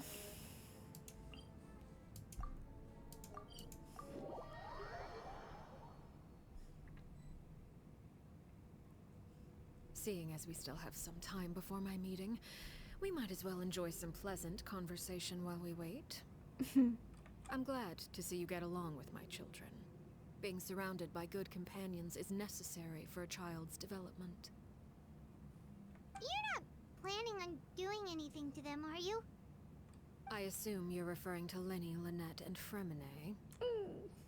Although, there's that situation with Filial and Nentoy as well. It appears quite a few people have been acting out lately. No matter. I'm not one to discriminate. All those who betray the house meet the same fate. There are no exceptions. Rip. Does that mean you're going to kill them? Oh, are you here to beg for their lives? I'm sorry to disappoint, but the rules of the house change for no one. In my organization, everyone is responsible for their own actions. But don't you care about them at all? They really respect you. They even call you father. You must feel something for them. Any organization in which feelings come before principles is one destined for ruin. The House of the Hearth is hardly an exception. You could say our principles are more stringent than most. Perhaps I can offer you this consolation at least. As our guests, you two will not be held accountable along with them. There's really no other way to solve the issue? I would imagine Linny, Lynette, and Fremine will be able to keep their lives. As for Filial, Nentoy, and the others, I'm afraid there's little I can do. They can try to escape, but once you know our secrets, there's no getting out alive. But that's awful. Ah, you seem concerned. Out of consideration for my guests, I suppose I could turn a blind eye for a little longer. If Linny and the others manage to dispose of Clairvy in the meantime, all evidence of their wrongdoing will be lost. In that case, I could hardly punish them for something I couldn't prove.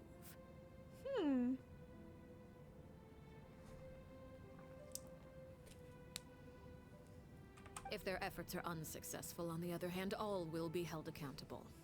And the punishment will be severe. It's a deal then. Of course. Oh, and here, I believe this belongs to you.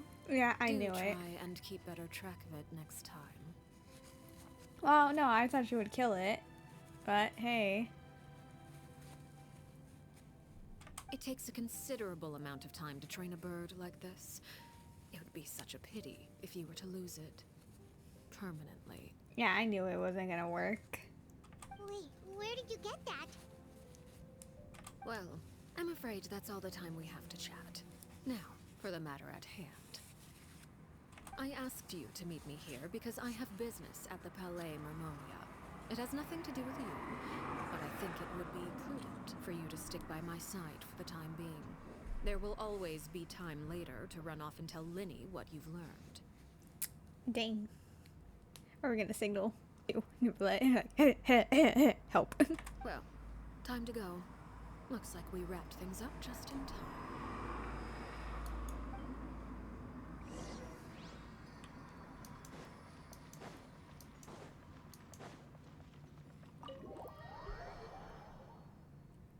I'm really enjoying this quest. I like it a lot. I'll catch up.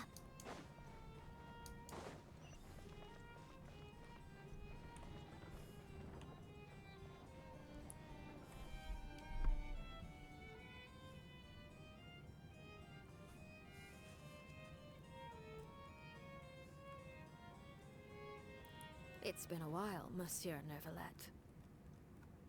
I must say, I wasn't expecting my meeting request to be approved quite so quickly. The Palais Mermonia operates with an efficiency worthy of admiration. It is only right that an esteemed diplomat such as yourself should be afforded the proper level of respect. Although, if I may speak plainly, I must confess that I did not anticipate we would have the occasion to meet again after presenting you with the Gnosis. I see you brought the Traveler and Paimon with you as well. If I may inquire as to the purpose of your visit. I'll be departing Fontaine shortly. There is, however, an outstanding matter that I would like to see resolved before I go. It requires a rather lengthy explanation, I'm afraid. So I took the liberty of explaining everything in this proposal. Please review it at your leisure, Monsieur Neuvillette. No, I wanted to know. You brought me for no lore drops? How dare you?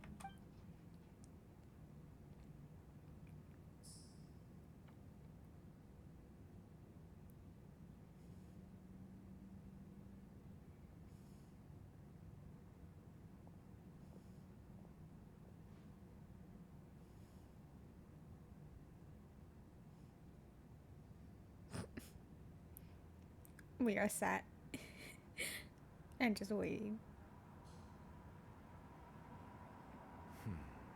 I understand your request. However, at the risk of causing offense, I must admit that I fail to see why you would wish for such a thing.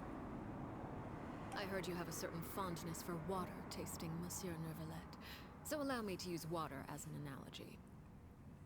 A family is like a large body of water with countless rivers flowing in and out. As someone who watches over this system, I would hope that each river that flows from the source will eventually reach the ocean. Of course, objectively speaking, I know this is impossible. Most of the rivers will dry up along the way, disappearing into the ground and leaving nothing but a barren riverbed behind. Not all rivers are destined to reach the ocean, but I would not see their existence rendered meaningless. I believe the water that flows within them is simply meant for a different destination, like a field in need of irrigation. Or perhaps the glass of a certain water-tasting enthusiast. Did you get any of that, Traveler? Not really. Your words paint an optimistic picture indeed. Allow me to remind you, however, few among us are willing to sip from a glass filled with tainted water. It may have been tainted at one point in time, but not to worry. I'll make sure it's strained of all impurities and returned to its cleanest form.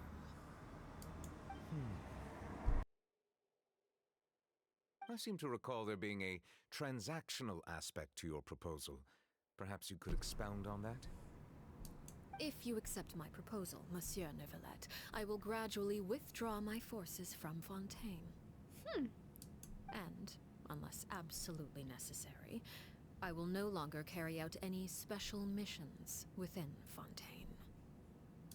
I presume I can take your words to mean that, in the future, cases similar to the Tartuffe assassination will cease to cross my desk? Oh god, Fontaine's gonna get so many. So many people trying to escape the House of the Hearth. Tartuffe. Ah, that thief who embezzled funds from all those charities, you mean? My deepest condolences to his family, but without any evidence, I cannot imagine how the House of the Hearth might have been involved in his passing. Of course, if you accept my proposal, Monsieur Neuvillette, I'm sure certain measures could be taken to reduce the frequency of such troubles. You choose your words carefully indeed. In that case, I am inclined to accept your proposal. Well, why are we here? She looks so fun to draw it. She does. My thanks for your generosity, Monsieur Neuvillette. Well, with that settled, we should be going now. I took the liberty of bringing along 2 bottles of spring water from Snezhnaya for you to enjoy. I do hope I get the chance to hear your impressions. Perhaps at our next meeting, yes? They're so far away from each other. Yeah. Indeed. I trust you would not overlook your commitment in the meantime. All right, Traveler Paimon. Time to go. We're here for no reason. Please. Same. Oh, I thought he disappeared. I was like, excuse me? No, he just moved. I believe I've told you before that my emotions easily resonate with those of others. Yet in the few meetings I've had with that Harbinger, I haven't been able to sense any aspect of her emotional state. Her mind is like a still body of water. Who knows what darkness lies in its depths, and the lack of ripples on the surface gives nothing away.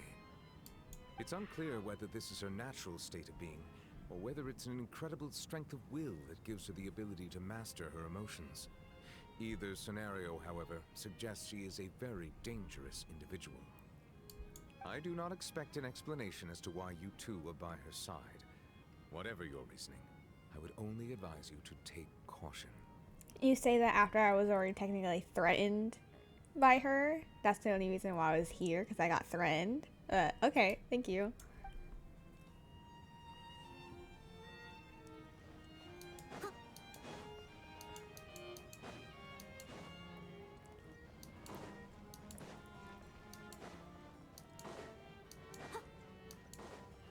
I'll catch up.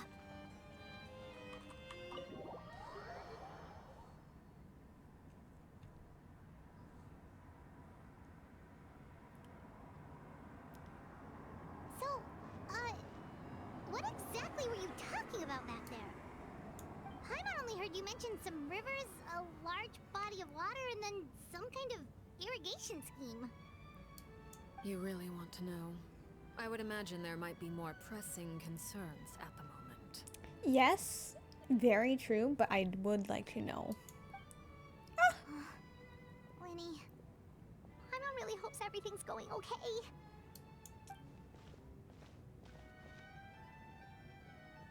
Oh, Paimon recognizes that look. You've got your tiki cap on, don't you, Traveler? Who just ran by us?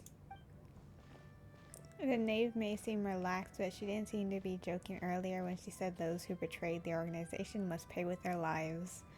I think she's serious about punishing those kids. How do we stop her? No, there's something else we should figure out first.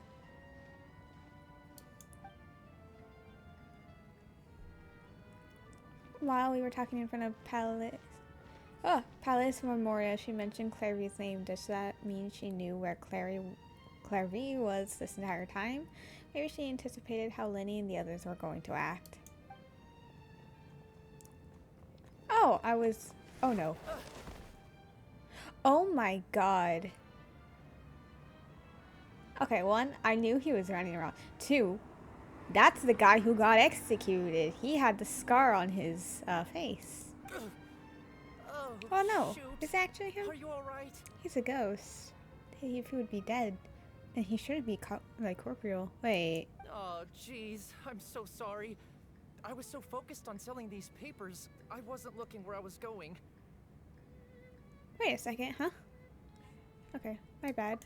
Well, I was let me make it up to you at least. Here, take this paper. On the house. Of the hearth? Looks kind of familiar for some reason.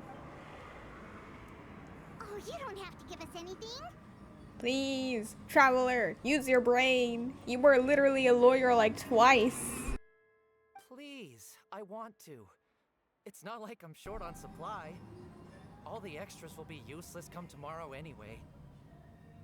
It's my fault, really. I was just trying to bring home some extra mora for the family, but I bit off more than I can chew. I haven't had many takers today, so I'm still swimming in papers. What's going on here? Did she only finally notice that we got car crashed into each other? Nothing much.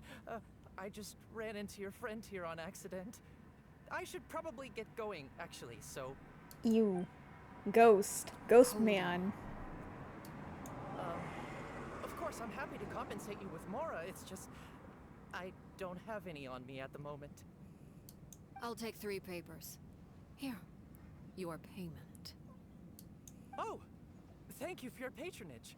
May the Archons bless you with good fortune. What? If only I had the chance to run into such generous customers every day. I should probably just take on a smaller inventory though, right? I'm getting married soon, so sometimes it's hard to not get ahead of myself. Anyway, I should head out. Goodbye! Okay, Hear me out. It is the guy who was on the execution list, except he was never actually executed. The special project between the knave and the doctor is a memory wiping thingamabob. So the ones who want to leave, she takes them away, gives them to him, he wipes away their memory, and then she just like, go live out your life that you forgot the memories, all the secrets, you're fine to go. Totally right. I'm so good at seeing what happened, right? Right? Well, now that my affairs are settled, we should take the boat back to Poisson. We've even acquired some light reading to enjoy along the way. And that's why she gave, paid for a newspaper, because in the end, she still cares about them, because they were her children, right? So she was like, oh, I want to see you succeed. Right? Right?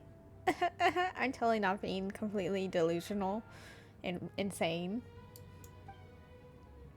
Actually, why don't we stick around for a little longer? Paimon, please.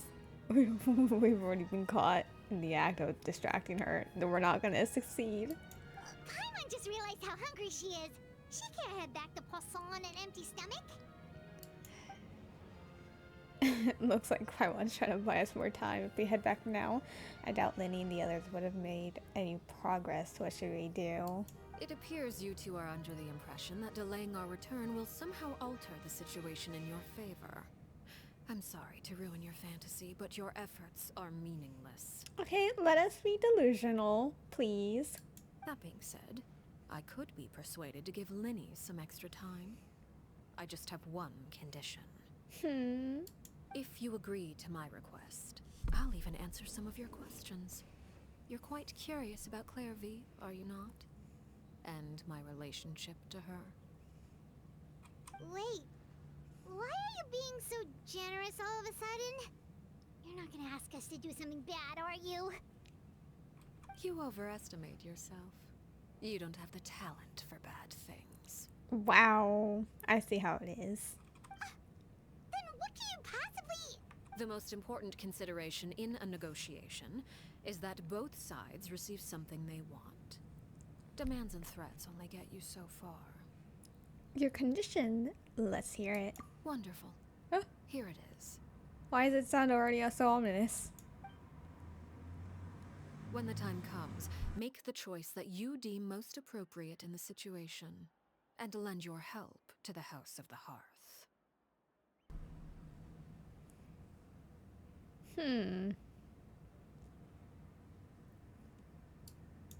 Okay, sounds normal enough.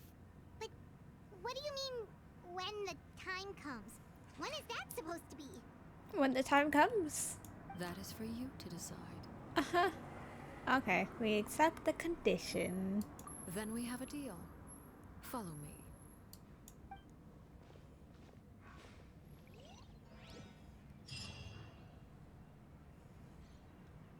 Yay. Oh my god, it was called A Bird in a Cage, and that was, she literally had our bird inside of the cage. Nameless Ruins.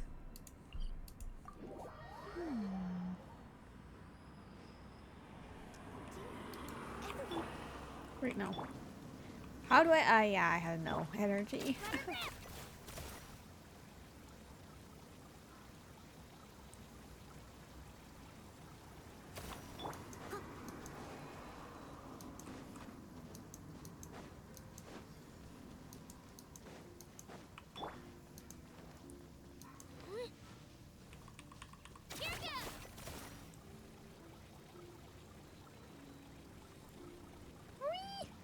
The border.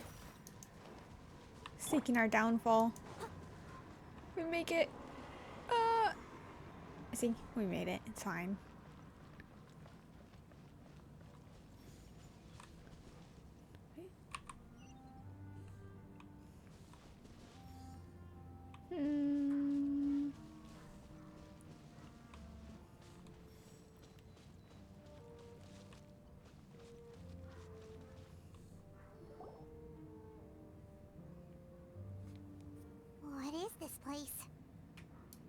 Somewhere long forgotten by everyone.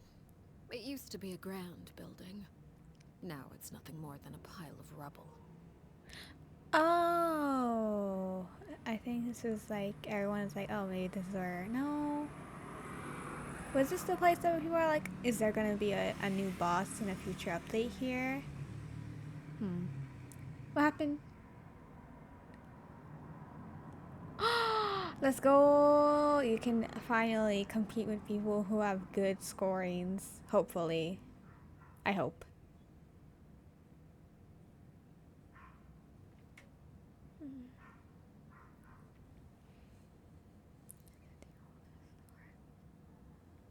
No one comes here anymore, nor does anyone care about what once happened here. Although, this place does have something to do with the story I'm about to tell you. Yes, mihihi. It was before I became a Harbinger, and before Linny and the others joined the House of the Hearth. Due to certain events, I first killed Clairvy and then her mother. And this is where it all happened.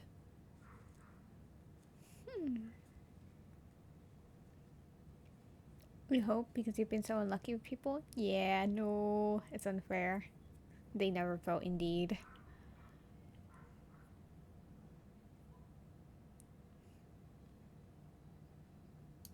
You were the one that killed Clairvy? Why? Patience now. Allow me to explain Clairvy's side of the story first. I'll start from the beginning.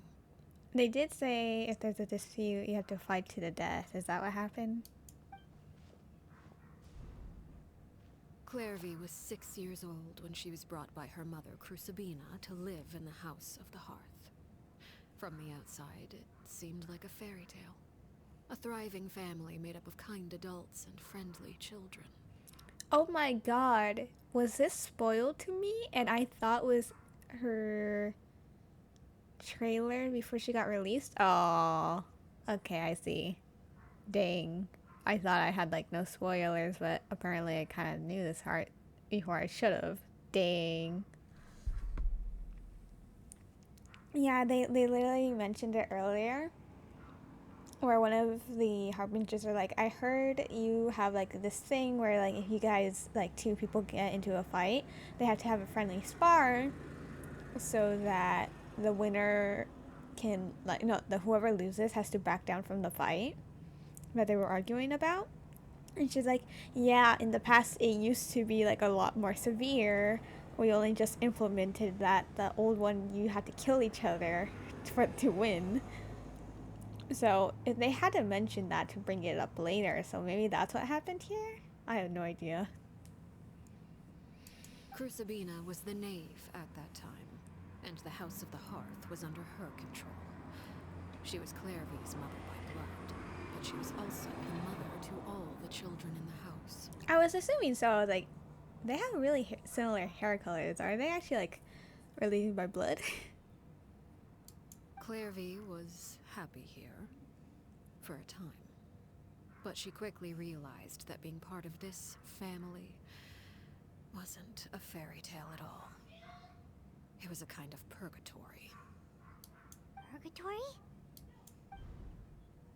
Exactly. The House of the Hearth takes in war orphans from all over Tevat, but as for how to raise them, that depends entirely on the person in charge. Crucibina came up with a novel idea. She would teach the children to fight, force them to duel each other, and then crown as the king of the house the child who proved themselves most worthy of inheriting her title. It's difficult to estimate the number of children who died or were maimed in the process. There's little I can say about the ones who died. The ones that emerged with permanent injuries, on the other hand, well, they still served a purpose. You make them sound like they were ended up used as like a training doll. They would be handed over to the doctor to be experimented on, or sent away on dangerous missions. Nothing more than tools to be used and then discarded. Okay, so I was wrong. Still horrible, but... So those were the experiments Clairvy was talking about. But what actually happened to her? You said that Clairvy was Crucibina's daughter, so if Clairvy tried to convince her to stop what she was doing, Crucibina probably would have listened, right? Paimon, she chose to do that. You think her daughter was going to stop her from experimenting on children and teaching them to kill each other? Like, Paimon, you overestimate Clairvy. Despite being Clairvy's mother, Crucibina cared little for her daughter. She forced Clairvy to join the House of the Hearth only as a means to demonstrate her own impartiality as a mother, to prove that she treated all her children equally. Clairvy did try to convince her mother to change her ways, but it was to no avail. After her efforts failed, the only other option was to rise up and try to fight back. Unfortunately, the other children had already been thoroughly indoctrinated into the illusion of happiness Crucibina had created. Of course, there was one exception. Someone Clairvy's age who knew the truth about the House of the Hearth. Her name was Peruere. Perry? Wait, the friend that Clairvy mentioned? Friend, huh? I suppose we can call her that for now. Clairvy was a cheerful and passionate person with a tenacious spirit. Peruere, on the other hand, was rather cold-blooded. Okay, so I was wrong. I thought this was like, you know, part of her story video, story trailer before she was released. But no, I guess it just got spoiled for me. I wasn't supposed to know about her existence and that they were friends. Ahaha, how nice. I love spoilers.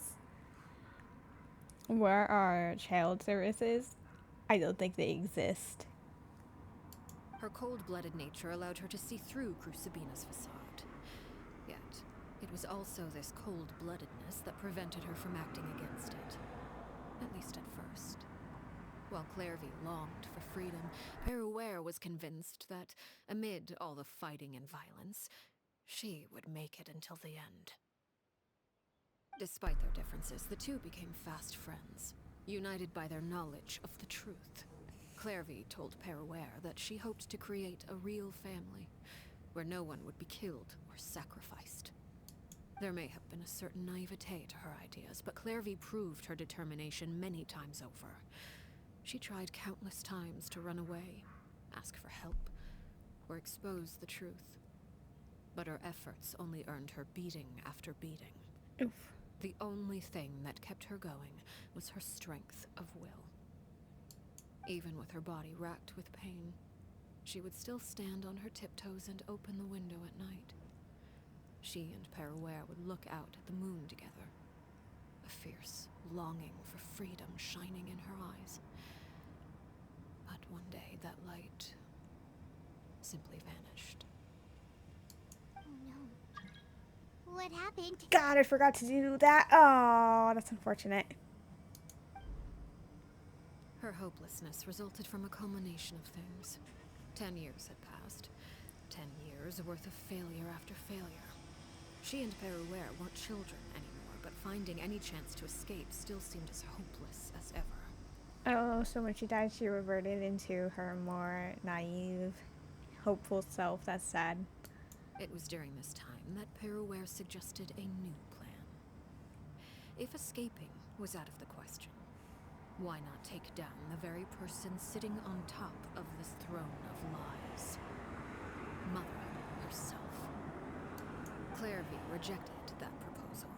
She claimed that, as a famous harbinger, Crucibina possessed an unimaginable amount of power. Trying to kill her would have an incredibly low chance of success. Clairvy never gave another reason, but Peruere could see it written all over her face. Clairvy still thought of Crucibina as her mother. Killing her own flesh and blood was a line she couldn't bring herself to cross. If she couldn't escape and fight back, then only one option remained. Death. Precisely. Death was the only way that she felt she could be free. It happened during a duel. When she arrived at the dueling ring that day, her partner turned out to be none other than Peruere. The very person that had stood by her side all those years. It was a fierce battle. But ultimately, Clairvy decided to let Peruware end her life.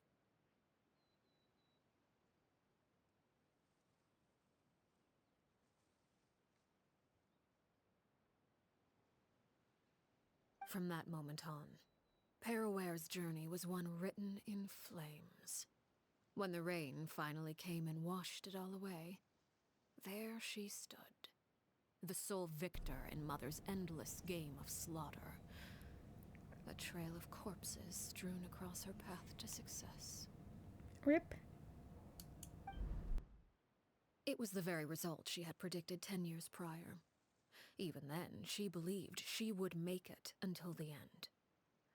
She wasn't surprised by the fact that she emerged as Mother's undisputed heir. Rather, her success left her with an inexplicable sense of restlessness.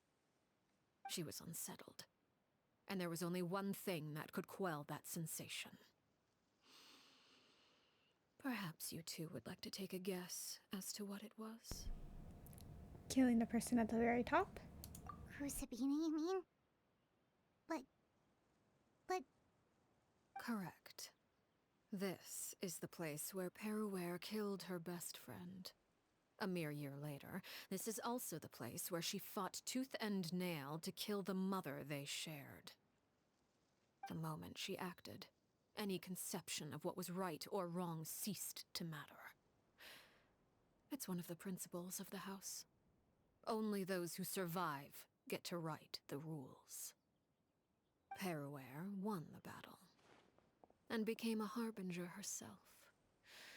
After which Her Majesty, the Tsaritsa, bestowed upon her a new name. Arlecchino. So the Perry Clairvy was talking about... It was you all along. You're Peruware. Arlecchino is just a name you got later. This was your story as much as it was Clairvy's. I left that name behind long ago. I must say, hearing it now does bring back memories. After I defeated Crucibina, the moniker of Mother died with her. I chose to forego the title she called herself, and even chose to give up my own name. I rebuilt the House of the Hearth under a new identity. Not only as Arlecchino, but as father. It's very fitting. And that is where the story ends. Any more questions? The Clairvy we met, though, who is she exactly? Yeah. Based on what you just told us, Clairvy wasn't a little kid when she was killed. So the Clairvy we met... Was she really a spirit at all? I suppose you could call her an illusion born of flame. Her existence is like ashes to a fire. Something left over in the wake of blaze and ruin. This is really cool. Hee. You see, a certain power runs through my veins. It's not unlike a curse. My flames leave behind shadows of anything they consume. Oh, wow. Of course, the chances of those shadows morphing into a sentient entity are exceedingly slim. Clairvy is a very special case. Clairvy died when she was 16 years old. But what emerged from the flames was her 6-year-old self. Her appearance wasn't the only thing affected. Most of her memories were lost to the blaze as well. Memory is a mysterious thing indeed. Losing a portion of your memories will alter your sense of self. Lose 10 years' worth, however, and it would be like living in the past. Like returning to a version of yourself that never grew up. God, I want to have her as the character. Please. No wonder Paimon got such a weird feeling when we were talking to her. Perhaps I should put it this way. Clairvy is someone trapped in time. It may seem like she exists with us in the present, but she truly lives in the confines of her own past. Good luck with work. Goodbye, J-Lace. So if all of that is true, then you must have known about Clairvy for a long time. Indeed. She's a rather volatile and unstable entity. Sometimes she would look after the children. She's even saved some of their lives. But other times, she would hide from me and become obsessed with revealing the truth about the house to anyone who will listen. Shadows don't have the capacity to learn or grow. Any new information they encounter is quickly forgotten over time. Your attempts to expose Clairvy to sunlight. They failed, yes? The reason is actually quite simple. In Clairvy's mind, the house is impossible to escape. And it is this very perception that traps her there. Dang, that sucks. Mental boundaries hurt. Like, go so far. Wow. But no matter. All I have to do is kill her again, and all will be resolved. I don't anticipate so much as a single speck of ash will be left behind this time. Wow.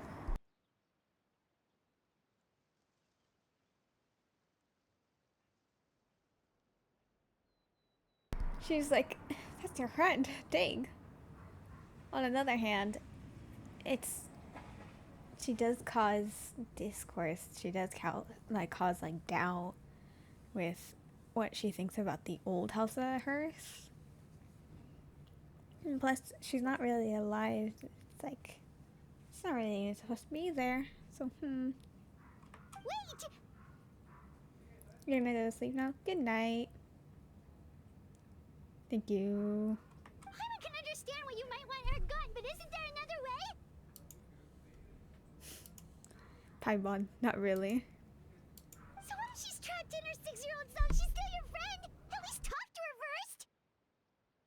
It's too late for that.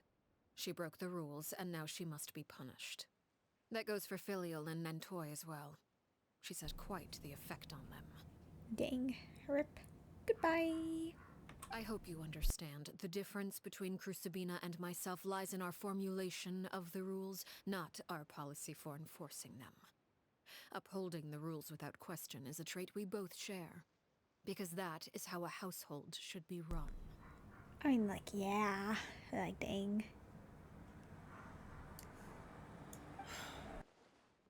Does a traveler just sigh? Dang. They gave him, a singular thing of, you're allowed to sigh this one time. Is this really what you want to do? Oh my god, he actually got a voice. Whatever could you mean? Don't you want to say a proper goodbye at least?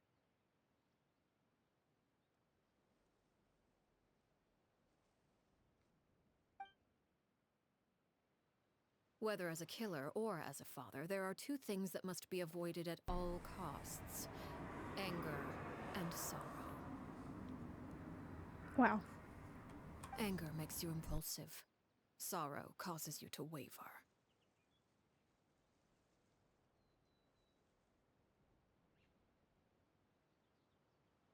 Well, it appears it's about time to proceed.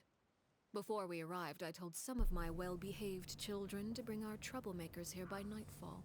Ah. I do believe I've kept my end of the deal. I gave your friends quite a bit more time. As for what happens now, we'll just have to wait and see.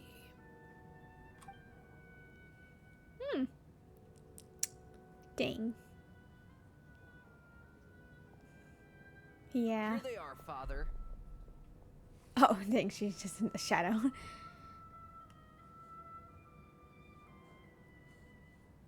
The poison one, stealth one, obviously we know these three. They were in the background. The two who want to betray, he was also with him, but didn't really say what he was interested in.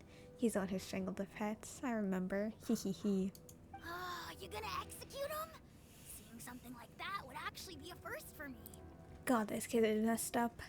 Lenny! Claire B. I'm sorry. I heard about how you helped buy us more time. But I still failed. I couldn't find a way to fulfill her wish. Huh? Are you... Perry? Indeed, it's been a while, Clairvy. Perry!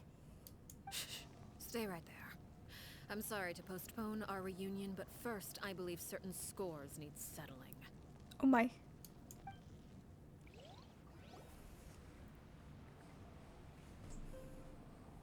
Father, let me explain.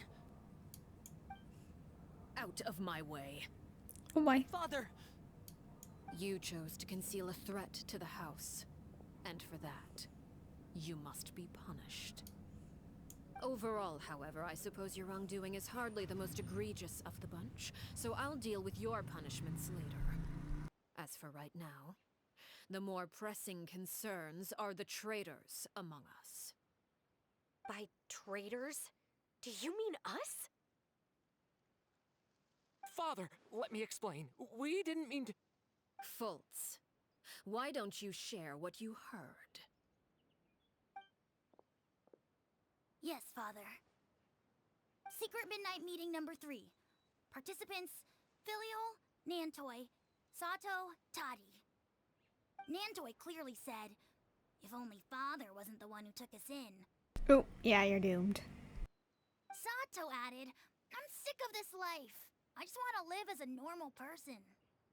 Filial was the worst of them all. She called us crazies and said a bunch of mean things about Father. Yeah, she's the most doomed. I did not! Hmm. You're lying! Fultz is trying to frame us! It's not like I'm the only one who heard those things. After that, you and Toddy and a bunch of other people started talking about Clairvy. You were using all those things Clairvy brought up as an excuse to question Father. We're birds locked in a cage. The only way out is to destroy it.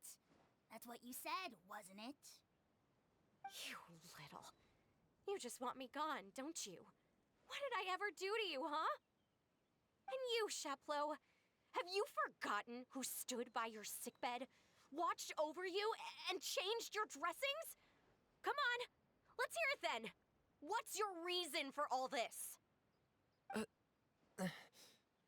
Oh no. He's hesitating. You're wrong, Filial. We don't want you to die. You're our family. Kid, you seem extremely excited to see them get executed. Liar. You wouldn't be doing this if that were the case. So why? Why have you backed us into a corner? We all live in the House of the Hearth. You know the type of work we do, Filial. A single betrayal can cost dozens of us our lives. It's not like it's never happened before. That kind of thing is hard to forget. That's why the House of the Hearth cannot tolerate any form of betrayal. Ever since we came to Poisson, you've had 7 secret meetings. A lot of the things you talked about really crossed the line. You've been spying on us for half a month? Wait a second. Now that I think about it, the move to Poisson was just a way to make it easier to spy on us, wasn't it? Because we were all in one place. You've had this planned all along. Filial, Nantoy, I'm sorry. I owe you both my life. I owe Clairvy too. If it weren't for all your help after I got poisoned, I wouldn't be standing here today. If this were any other situation, I would do anything to repay that kindness, even if it cost me my life. But rules are rules. I'm sorry. My hands are tied. Why? Why? That's enough, Filial. We made a mistake, and we should own up to it. We broke the rules, plain and simple. And now we have to face the consequences. I'm sorry, Chapleau. Fultz. I'm sorry, Father. We accept our punishment. Ding. Chapleau, according to the rules of the House of the Hearth, How should these traitors be punished? All those who betray the house pay with their lives. And so it shall be.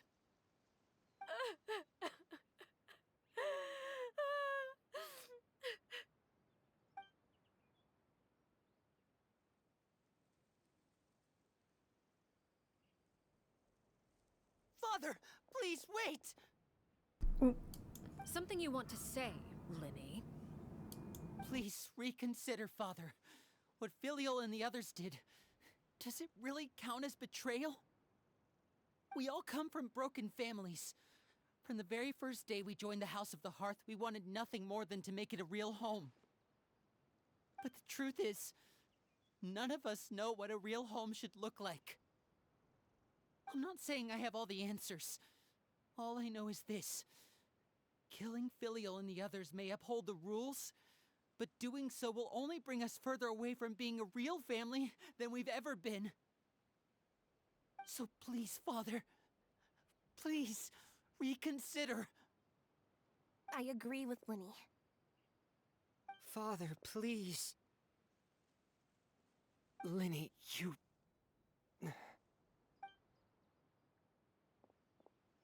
I also agree with Linny. Oh. Oh no. An order once given cannot be rescinded. However, given the extent of your determination, I suppose we shall have to go about this a different way. Draw your weapons and face me.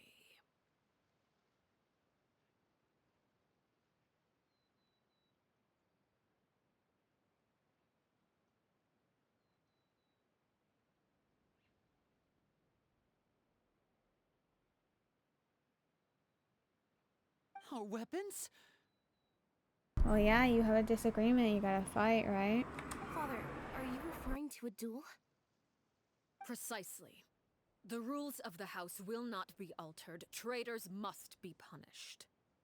However, resolving disputes with a duel is also one of our rules, one that also applies to me. Demonstrate a sufficient showing of strength, and I shall offer a concession. Wait. Beat Father in a duel? Impossible. Father is way too strong, even for Linny.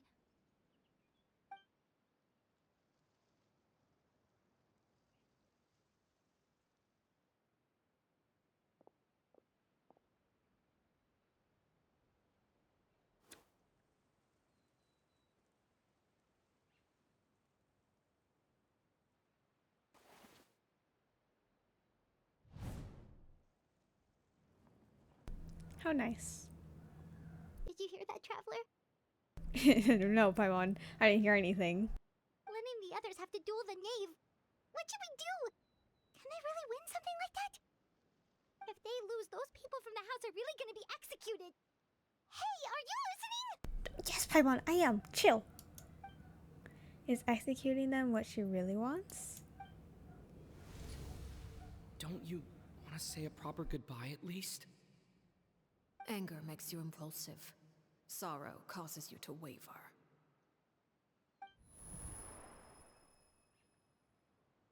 Back then, she never actually answered my question.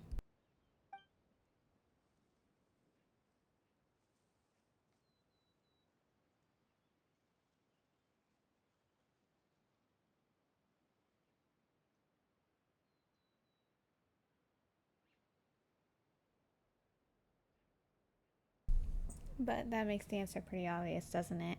Oh. Looking at that expression on her face, she seems really serious about this. Guess that means there's no chance she's throwing the duel on purpose, huh? There's no way the knave will lose on purpose. Although... When guests are around, families are often on their best behavior. And any disputes are less likely to escalate. When the time comes, make the choice that you deem most appropriate in the situation, and lend your help to the House of the Hearth. Yeah! Join the duel! Traveler! Hey, where are you going? We're just like, nah, bye. traveler. Ooh. Sacrificial. Oh, wait, no, that's not the sacrificial. That's the Fontaine sword. His card and the bell.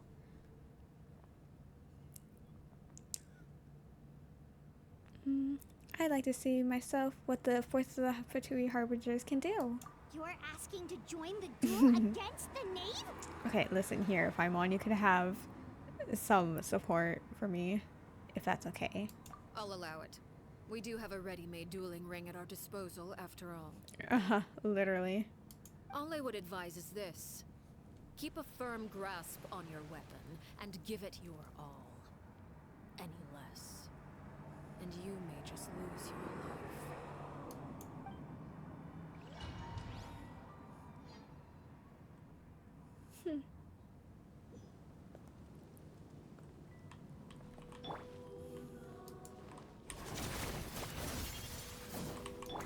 Nice and split. Let's light it up.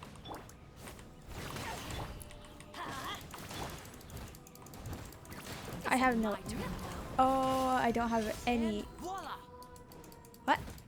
What? Oh, I see. I'll catch up. Japan! I don't have any energy. This is unfortunate.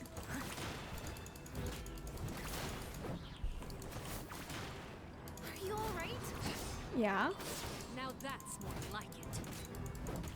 I didn't lose any health. These rising flames.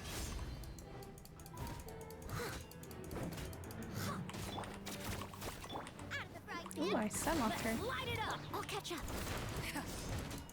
Look out! I won. Oh, I see what you mean. Oh, I missed. With the fall of darkness, destruction shall rise. Have a taste of purgatory. What the heck? Watch out for Father's movements!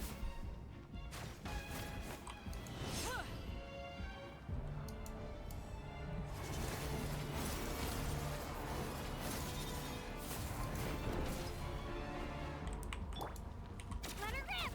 Nice and spicy. Over here. The countdown has begun. Like a fly tangled in a web. Oh, dang. Dang. With these rising flames. I'll catch up. How amusing. Get in gear! Get them.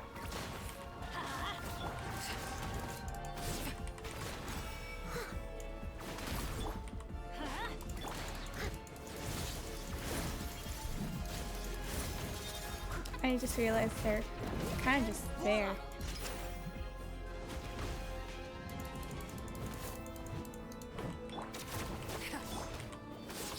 Oh, I just sent Kobo outside. Yeah, but they're just out there watching us. Over here. You've proven to be a worthy opponent after all.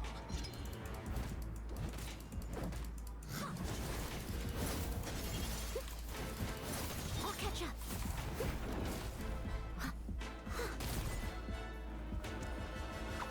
Oh, Spare your energy. Get in gear!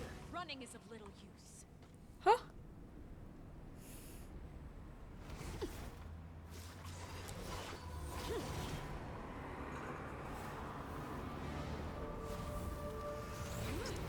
Wow.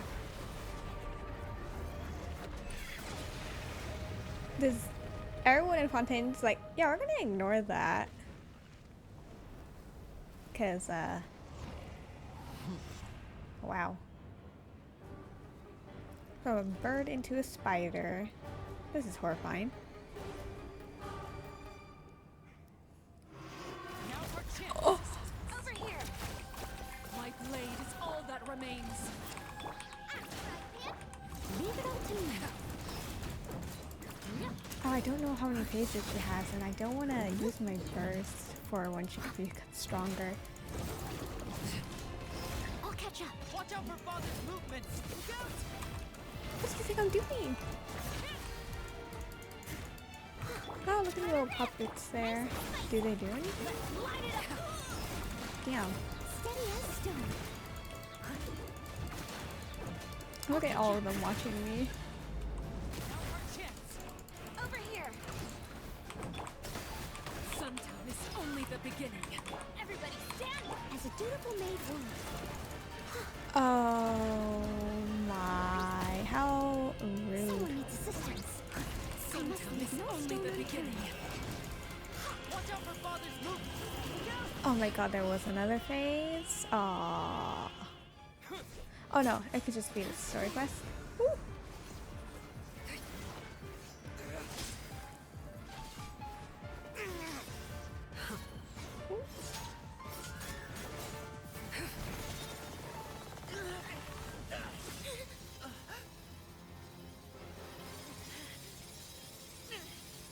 You should know better than to crowd in one place. Oh no.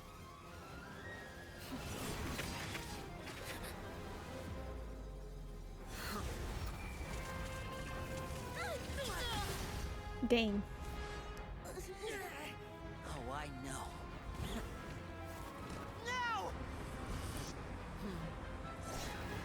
Oh, loser, I see. Very cool.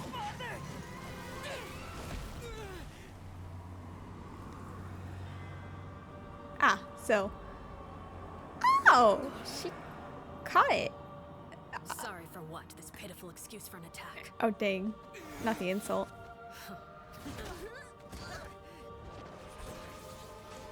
Oh no.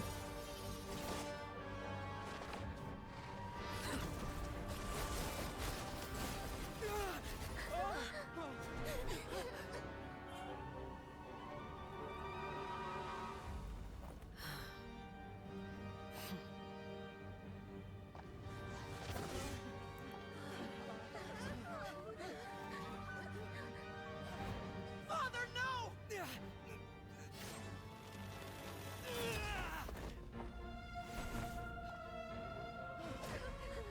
Made it out, did you? You're stronger than I expected.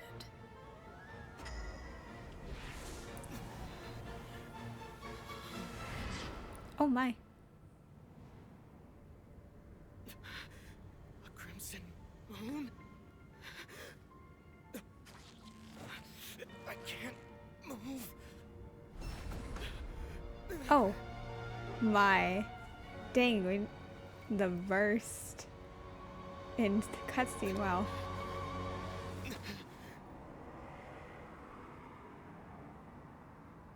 Still, not strong enough to beat me. It's now delusion.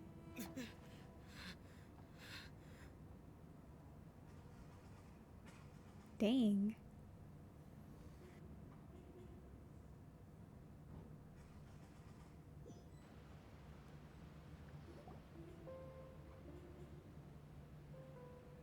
Oh.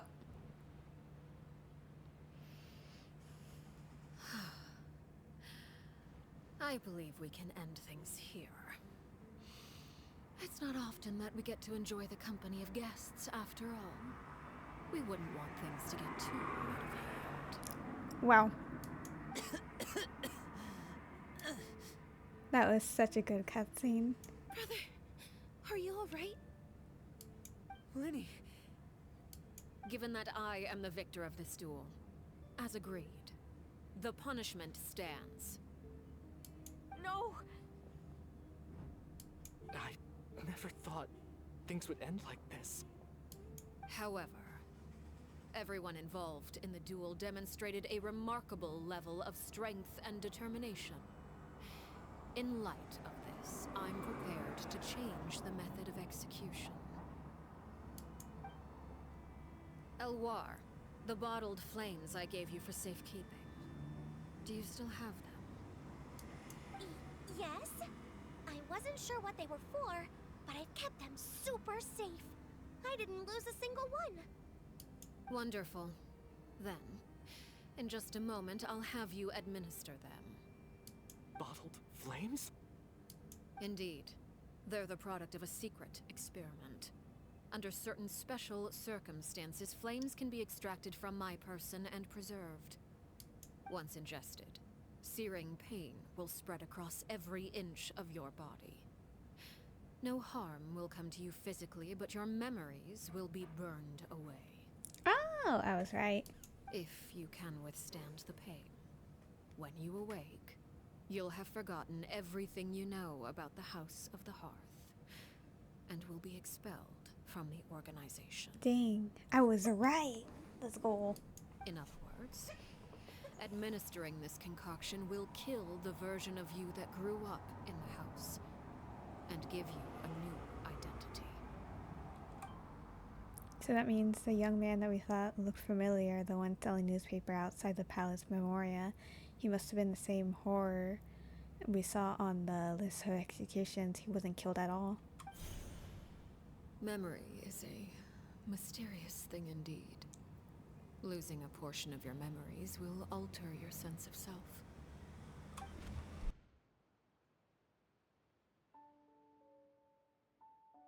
No, if my understanding of the name's right, she really thinks of that as killing him. The horror that lived in the House of the Hearth is dead. The one that remains is simply a normal person living out his life with his beloved. Even so, it's much better than actually ending their lives. So, you're just letting us go, Father? You misunderstand.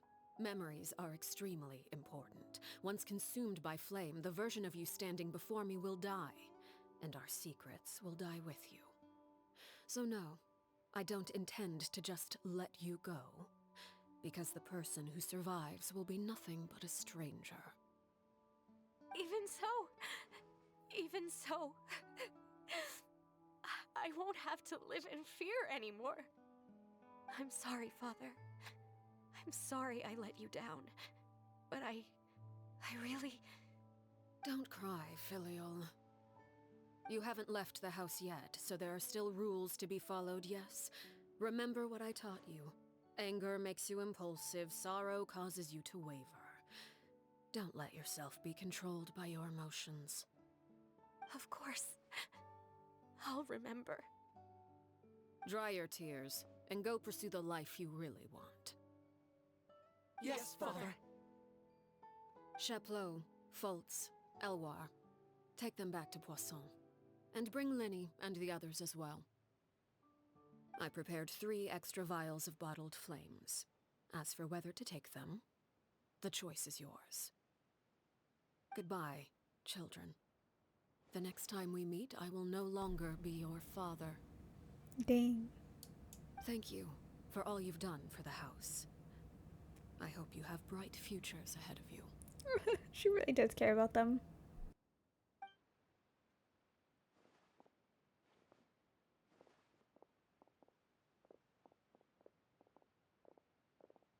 Father.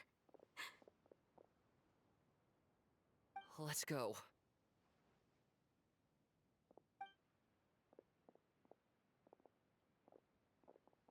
Here, grab my arm, Linny. I'll help you walk back. Thank you.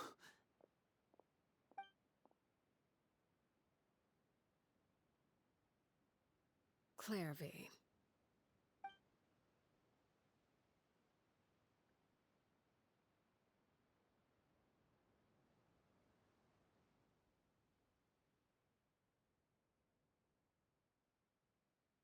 Can we talk now? I've been waiting for a super long time. You really are Perry, aren't you? I haven't seen you in so long.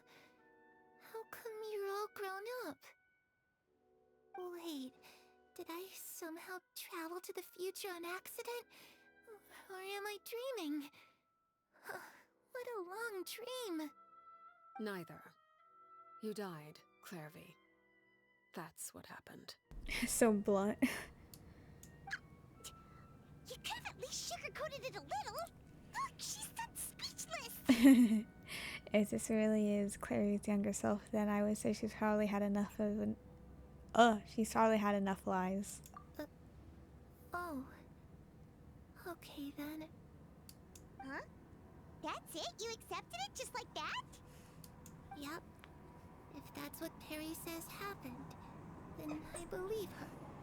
Perry wouldn't lie to me. Plus, I don't really need to know why I'm like this.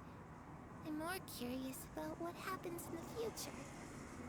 If you're a harbinger now, Perry, that means Mother is gone, isn't she?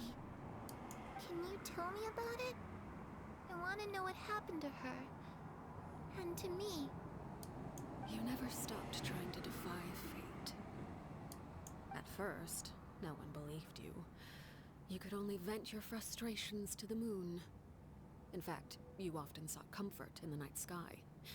You wanted to see the aurora, so one night we promised each other we would go to Snezhnaya to see it together. Later on, you tried to run away, but you were brought back each time. Mother spared your life, but it wasn't out of kindness. Instead, she decided to make an example of you by slowly torturing you over time. That way, the other children would know what happens to traitors. Ouch. Still, you never gave up. Mother hoped that through ruthless duel after ruthless duel, she would be able to crown an ultimate victor among the children she raised. But you called on everyone to unite, to fight to a draw in order to reduce casualties. Your efforts may have only delayed the inevitable, but still.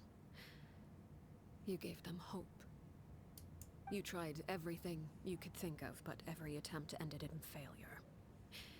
Still, you never turned your sword on Crucibina, and you never turned it on me. On that gloomy day, you told me, for the last 16 years of my life, I've done everything I can to fight for freedom. But now, I realize that the only freedom I truly possess is the freedom to choose to die. I never imagined I would say something like that. I must have been feeling really worn down. But somehow, I still think I understand. According to Mother's plan, only one of us was going to make it until the end. And I always hoped that person would be you. If I could do it all over again, I still don't think I would make a different choice. Even when I first met you, I knew you'd be able to do what I couldn't. Is that so? Even now, I'm not sure I truly understand what kind of freedom you were trying to pursue. But as the head of the House of the Hearth, and as the children's father, I've tried to give them the most basic of freedoms. The freedom to choose their own fate. It's something I discussed with the Eudex of Fontaine. The children who want to leave the house will have their memories wiped clean of all secrets pertaining to the organization. In return, they will be allowed to live a normal life in Fontaine without being prosecuted for their past. Oh, I see. That's really sweet. Of course, I won't simply hand freedom to them on a silver platter. They have to fight for it and prove themselves worthy of it. Only freedom that is earned has true value. Doesn't, like, Venti have, like, the same principle? That's more than enough. That's exactly the kind of life I was fighting for. You know, Perry, I think you're a pretty amazing king, and a really great father, too. I'm really happy that you're the one who took over the house. I guess I do have one regret, though. I still haven't seen the outside world. Well, it just so happens that our dear guests over here have been to many nations and traveled to countless places. Perhaps they would be willing to tell you what the outside world is like. Really? Of course! We've traveled all over the place. We've got so many stories, we could probably talk your ears off for 3 days straight.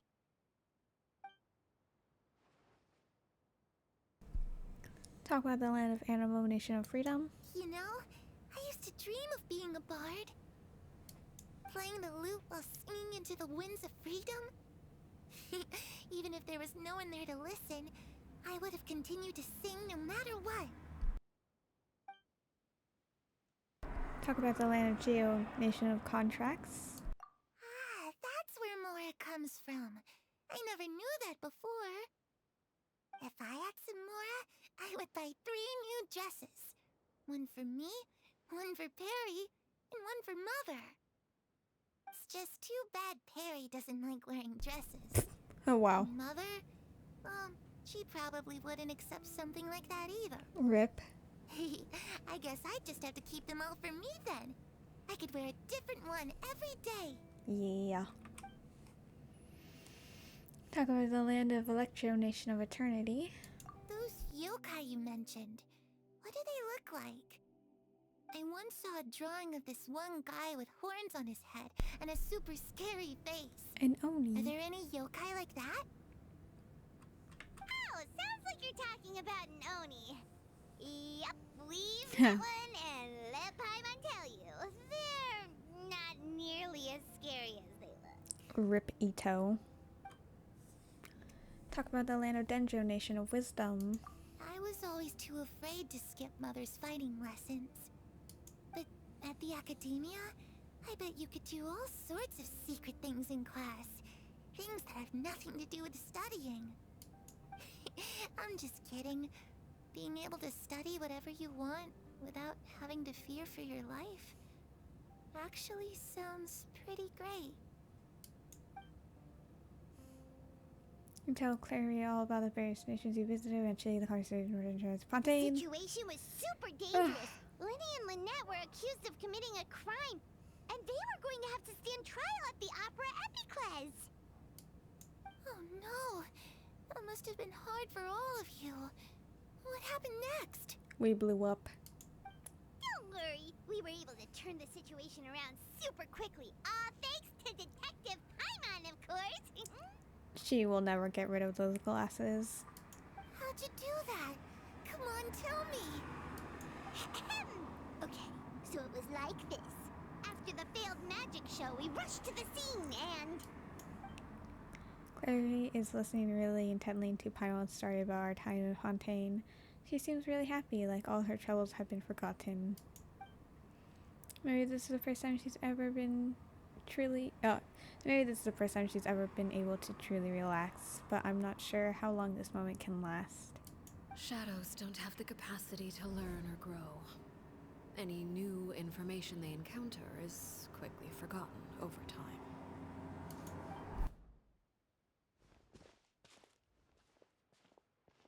As time passes, she'll probably forget everything we've told her and go back to being that scared little girl who can only hide in the shadows. Yeah, like I think, like her dying is honestly kind of like a nicer death. Only after like telling her all these things, so she's relaxed, and then it will be nice. Huh? I was so busy thinking I almost didn't notice the sun has risen. Dang. Is she going to disappear? Oh no, cutscene. Nice.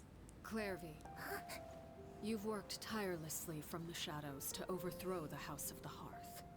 Now, by my authority as the Knave, I shall announce how this matter ends. You are hereby expelled from the House of the Hearth. You are no longer tied to this place, nor are you bound by its rules. You're saying that I can finally leave? Oh, how sweet. I get to experience the outside world as well? Not really, but Oh, I almost forgot. There's no getting older for me. oh, Still, seeing who you grew up to be makes me really happy, Parallel. Take care of yourself. Goodbye. May we meet again someday.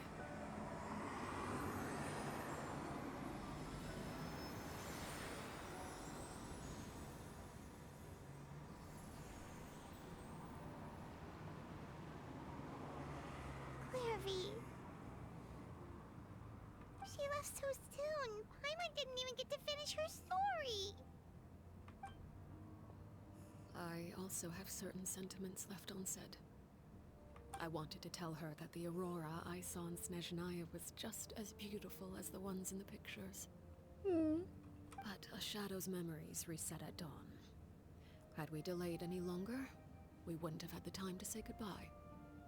Whatever regrets may linger, let them be lost to the coming of a new day. Oh, dang. Father? Dang. It's Linny! Hey, Linny!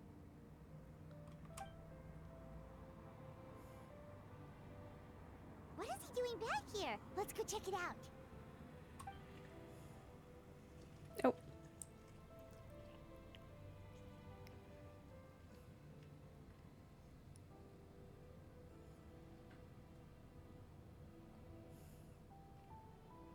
Father, the bottled flames have been administered. Filio and the others have left the house. And you? What have you decided? Thank you for giving us that choice, Father.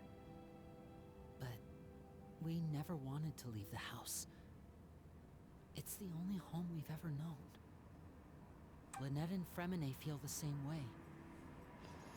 They're recuperating back at the Hotel Bouffe d'été. But I decided to come back and tell you where we stood. I'm sure you're well aware of the expectations I have for you. I want you to follow in my footsteps and become the next king of the house. Yet you seem to have different ideas. I must admit, I'm rather surprised by your decision to stay. There's nothing wrong with choosing to live a quiet life. Leading this organization is a heavy responsibility, one not so easily carried by someone forced onto the throne. I just never understood what you saw in me. What made you believe I was deserving of that throne? You're brave, talented, and, most importantly, you cherish your family. Very family man. Very, very much of a family man. You would do anything to protect them, even if it costs you your life.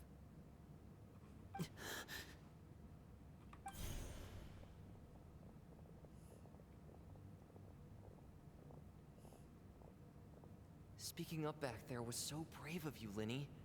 It's all thanks to you that we were able to convince Father to back down. You're a hero, Linny. Hero. Father is the real hero. Had Father gone all out during the duel, there's no way I would have walked away with my life.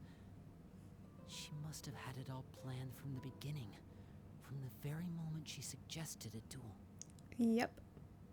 I'm not deserving of that title. I'm not strong enough or smart enough. You're wrong. In my opinion, all you need to be deserving of the throne is conviction and the necessary strength to act on it. We may have different ideas of what it means to be a family, but you can hardly be said to lack conviction. What you truly lack is strength. For someone of your talent, though, that's something that will come with time. Even without that strength, you still chose to face me in a duel, even though the odds were stacked against you. That capacity to honor your convictions is what I truly see in you. Father. No one knows what the future holds, what tragedy or triumph may be in store. Being at the head of this organization requires the strength of will to face whatever comes. Caution will only hold you back. If reaching a certain standard were required to go after what you want, I would never have succeeded in killing my predecessor. Back then, there was still a considerable gap between our abilities. Strength may decide the ultimate victor, but those who let a lack of strength dictate their decisions or undermine their convictions will never be worthy of the throne. I understand, Father. Thank you. Children must grow up to surpass their parents. Only then can a family continue to flourish. The road ahead is not an easy one, so I'll ask you one last time. Are you certain you want to stay? You've done so much for me, Father, and that kindness must be repaid. Plus, with Project Stuja at hand, there are many dangers ahead, and I, for one, don't intend to back down. I wonder if we're gonna have to go against, like, Obviously, they're saying Child, Arlecchino, and the House of the Hearth are involved.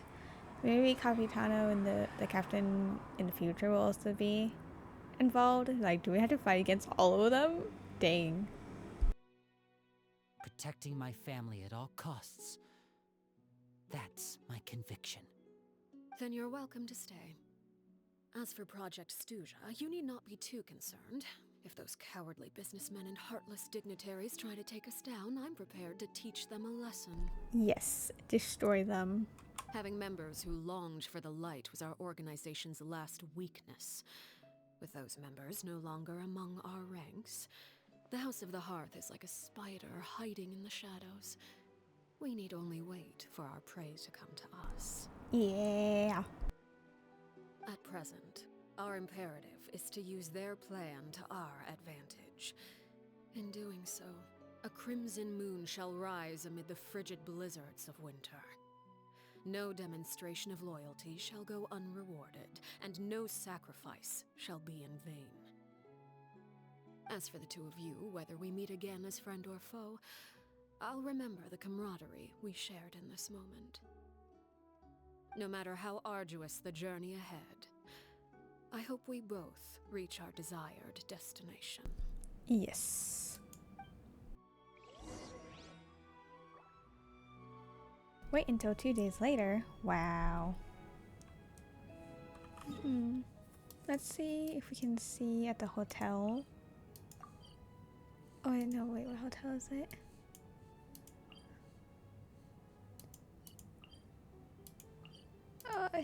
I don't know.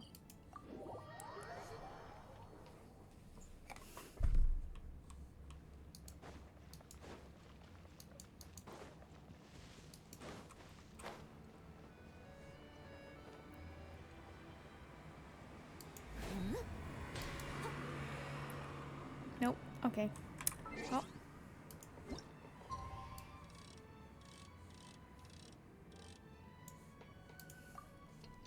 Oh! Oh no. Oh no.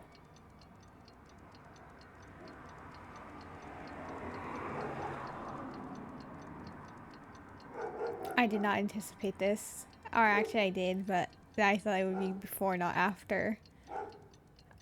I can save it. I can save it. Never mind. Lynette, Fremine, how are you feeling? Much better. Whew, what a relief. What about you? Are you feeling alright? There's no need to worry. I knew you'd come out unscathed. Us, on the other hand, well, we've been bedridden for 2 days. I couldn't even turn over. Oh, and I wanted to ask, is Clairvy gone? Yes. Linny and the other members have left Poisson and returned to the House of the Hearth. According to him, there haven't been any more sightings of a spirit roaming the house.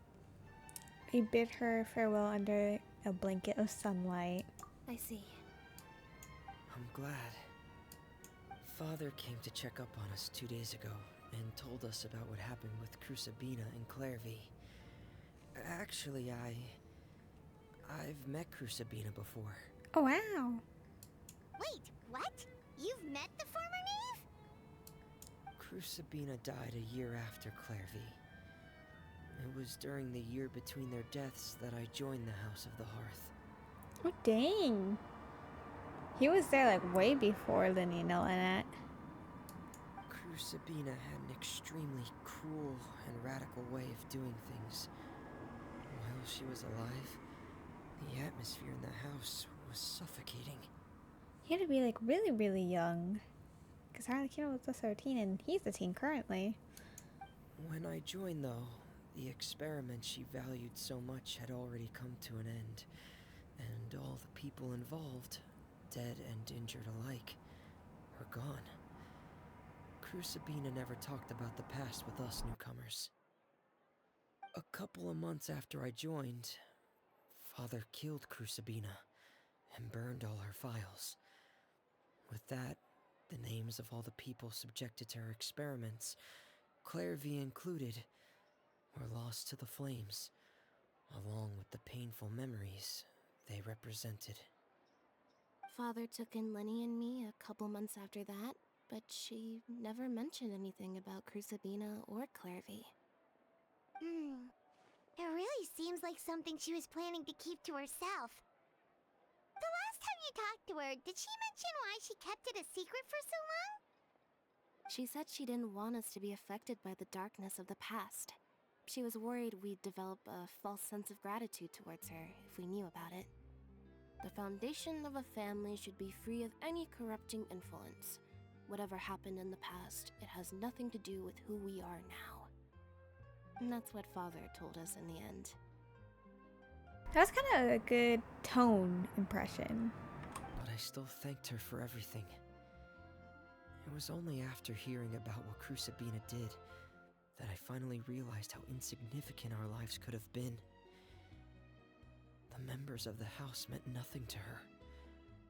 To say that she valued them in any way, even just as a tool, would probably be giving her too much credit. If Father hadn't taken over the House of the Hearth, I probably would have already... Don't think about that. Father rarely brings up the fact that she saved us. She doesn't believe that being indebted to her should be what ties us together. But even if we didn't owe her anything, we would still choose to stay. Because this is our home. We may have arguments or times when we feel wronged. Some people may even choose to leave. But as long as Father is here, we will always have a home. Whether the path before us is bathed in sunlight or shrouded in shadow, we'll follow Father wherever she chooses to go. So I wanted to say thank you for helping us make it through this crisis. Without your help, we could have lost a lot more along the way. Oh, we didn't do anything, really. Just invite us back as guests and we'll call it even. Of course. You're welcome anytime. Are Filio and Nantoy okay? I actually saw them at a cafe this morning. They didn't recognize me. From what I could tell, they were drinking coffee and talking about one of the operas that started running recently. They seemed happy. If I had to take a guess, I would say they finally found the kind of life they always wished for. That's nice. Oh, that was the end. Oh, wow. Didn't Linny say that Lynette and Fremine were recovering at the Hotel Booth today? Paimon wonders how they're doing. Maybe we should go check on them. No, I ended up hearing after we did the thing. Wow.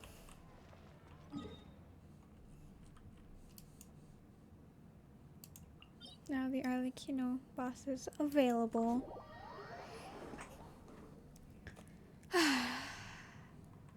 And it's like, is that where it says like the House of the Hearth? Let us do it and then we will end streaming for the day.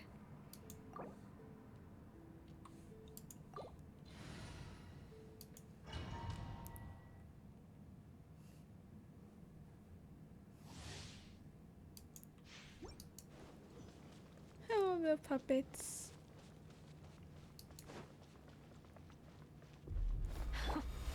Afraid? Or do you not even have the courage to be afraid? Is it my turn now?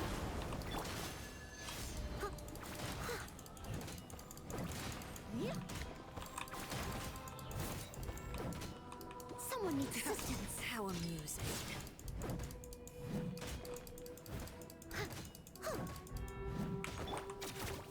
Boba, get them!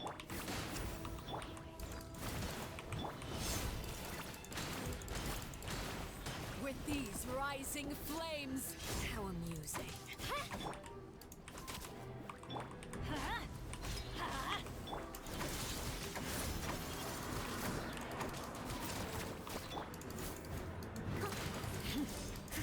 I'll catch up.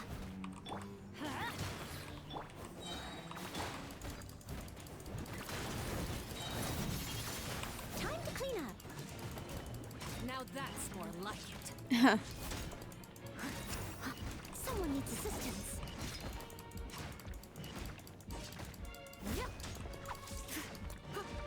Spare your energy. Running is of little use. Steady as stone. Have a taste Bye. of purgatory.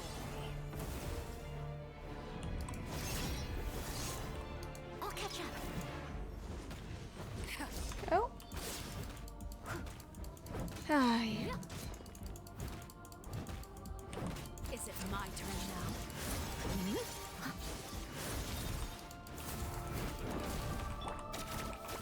Out of the frying pan.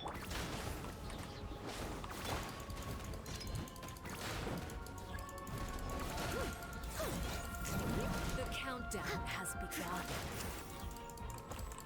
Like a fly tangled in a web.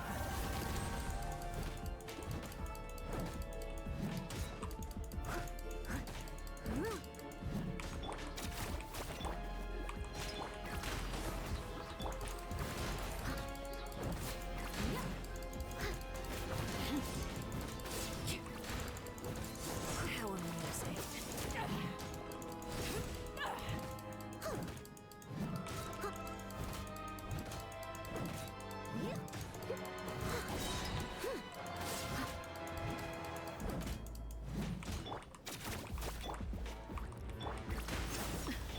Leave it all to me. Look at Oh my god. trapped like a bunch of helpless Ooh. animals.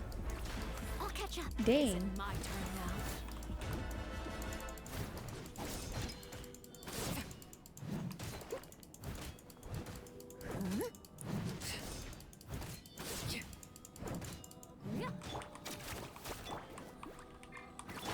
Is it my turn now? Not bad. You've proven to be a worthy opponent after all. Like a fly tangled in a web. Oh. Now we gotta watch the cutscene. It's too good to skip.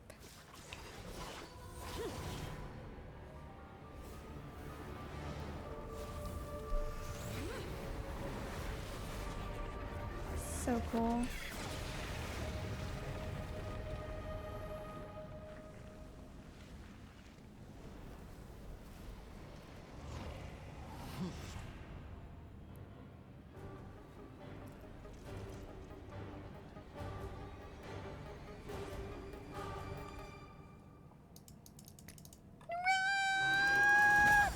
Cut Okay. and seared away.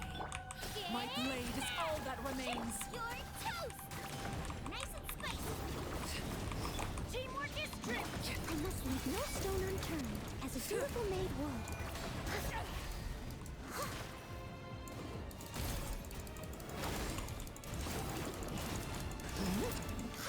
Someone needs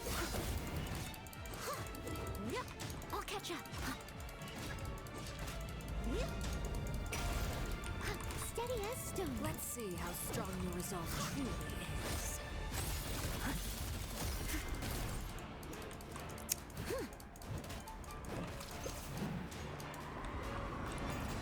Oh, The hell sun and nah. moon have set. I'm Only rude. ruin remains. Someone needs assistance. Oh, I'll catch up. Leave it all to me. nice. Someone needs. Here goes. Out the frying pan.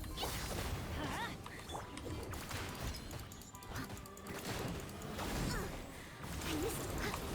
Let's light it up. I must leave no stone unturned.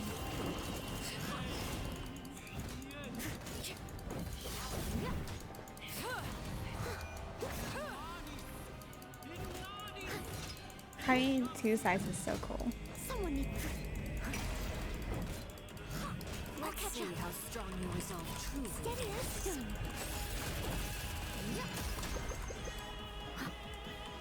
Suntown is only the beginning.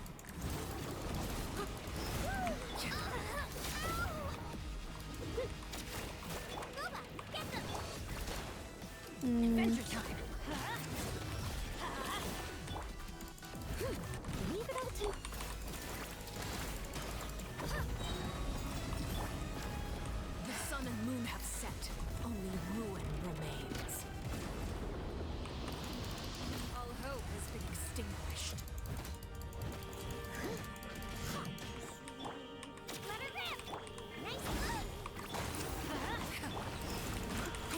No stone unturned. Yep, time to clean up. Everybody stand back! Let's see how strong your resolve truly is. There we go. Oh, wow. Ah. Stressful.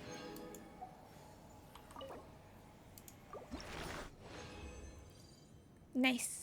That's the one I need for Kachina.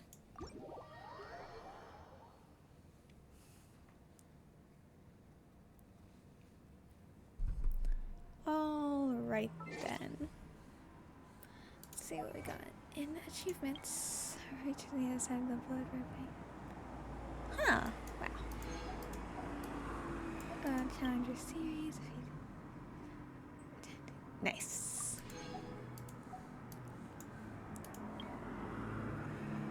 Ah, nice.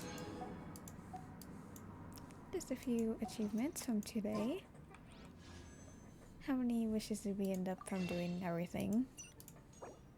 2 more wishes. Alright then. Well, that's the end of the stream. We did a lot today. I said I would stream tomorrow, but I'm not sure if I will. But I think that was my favorite story quest that we did of all of them. It was so good. I love Arlecchino. I hope I can get her I hope I can get her on her rerun. Thank you everyone for watching. I hope you enjoyed. Hopefully you stream soon, and goodbye.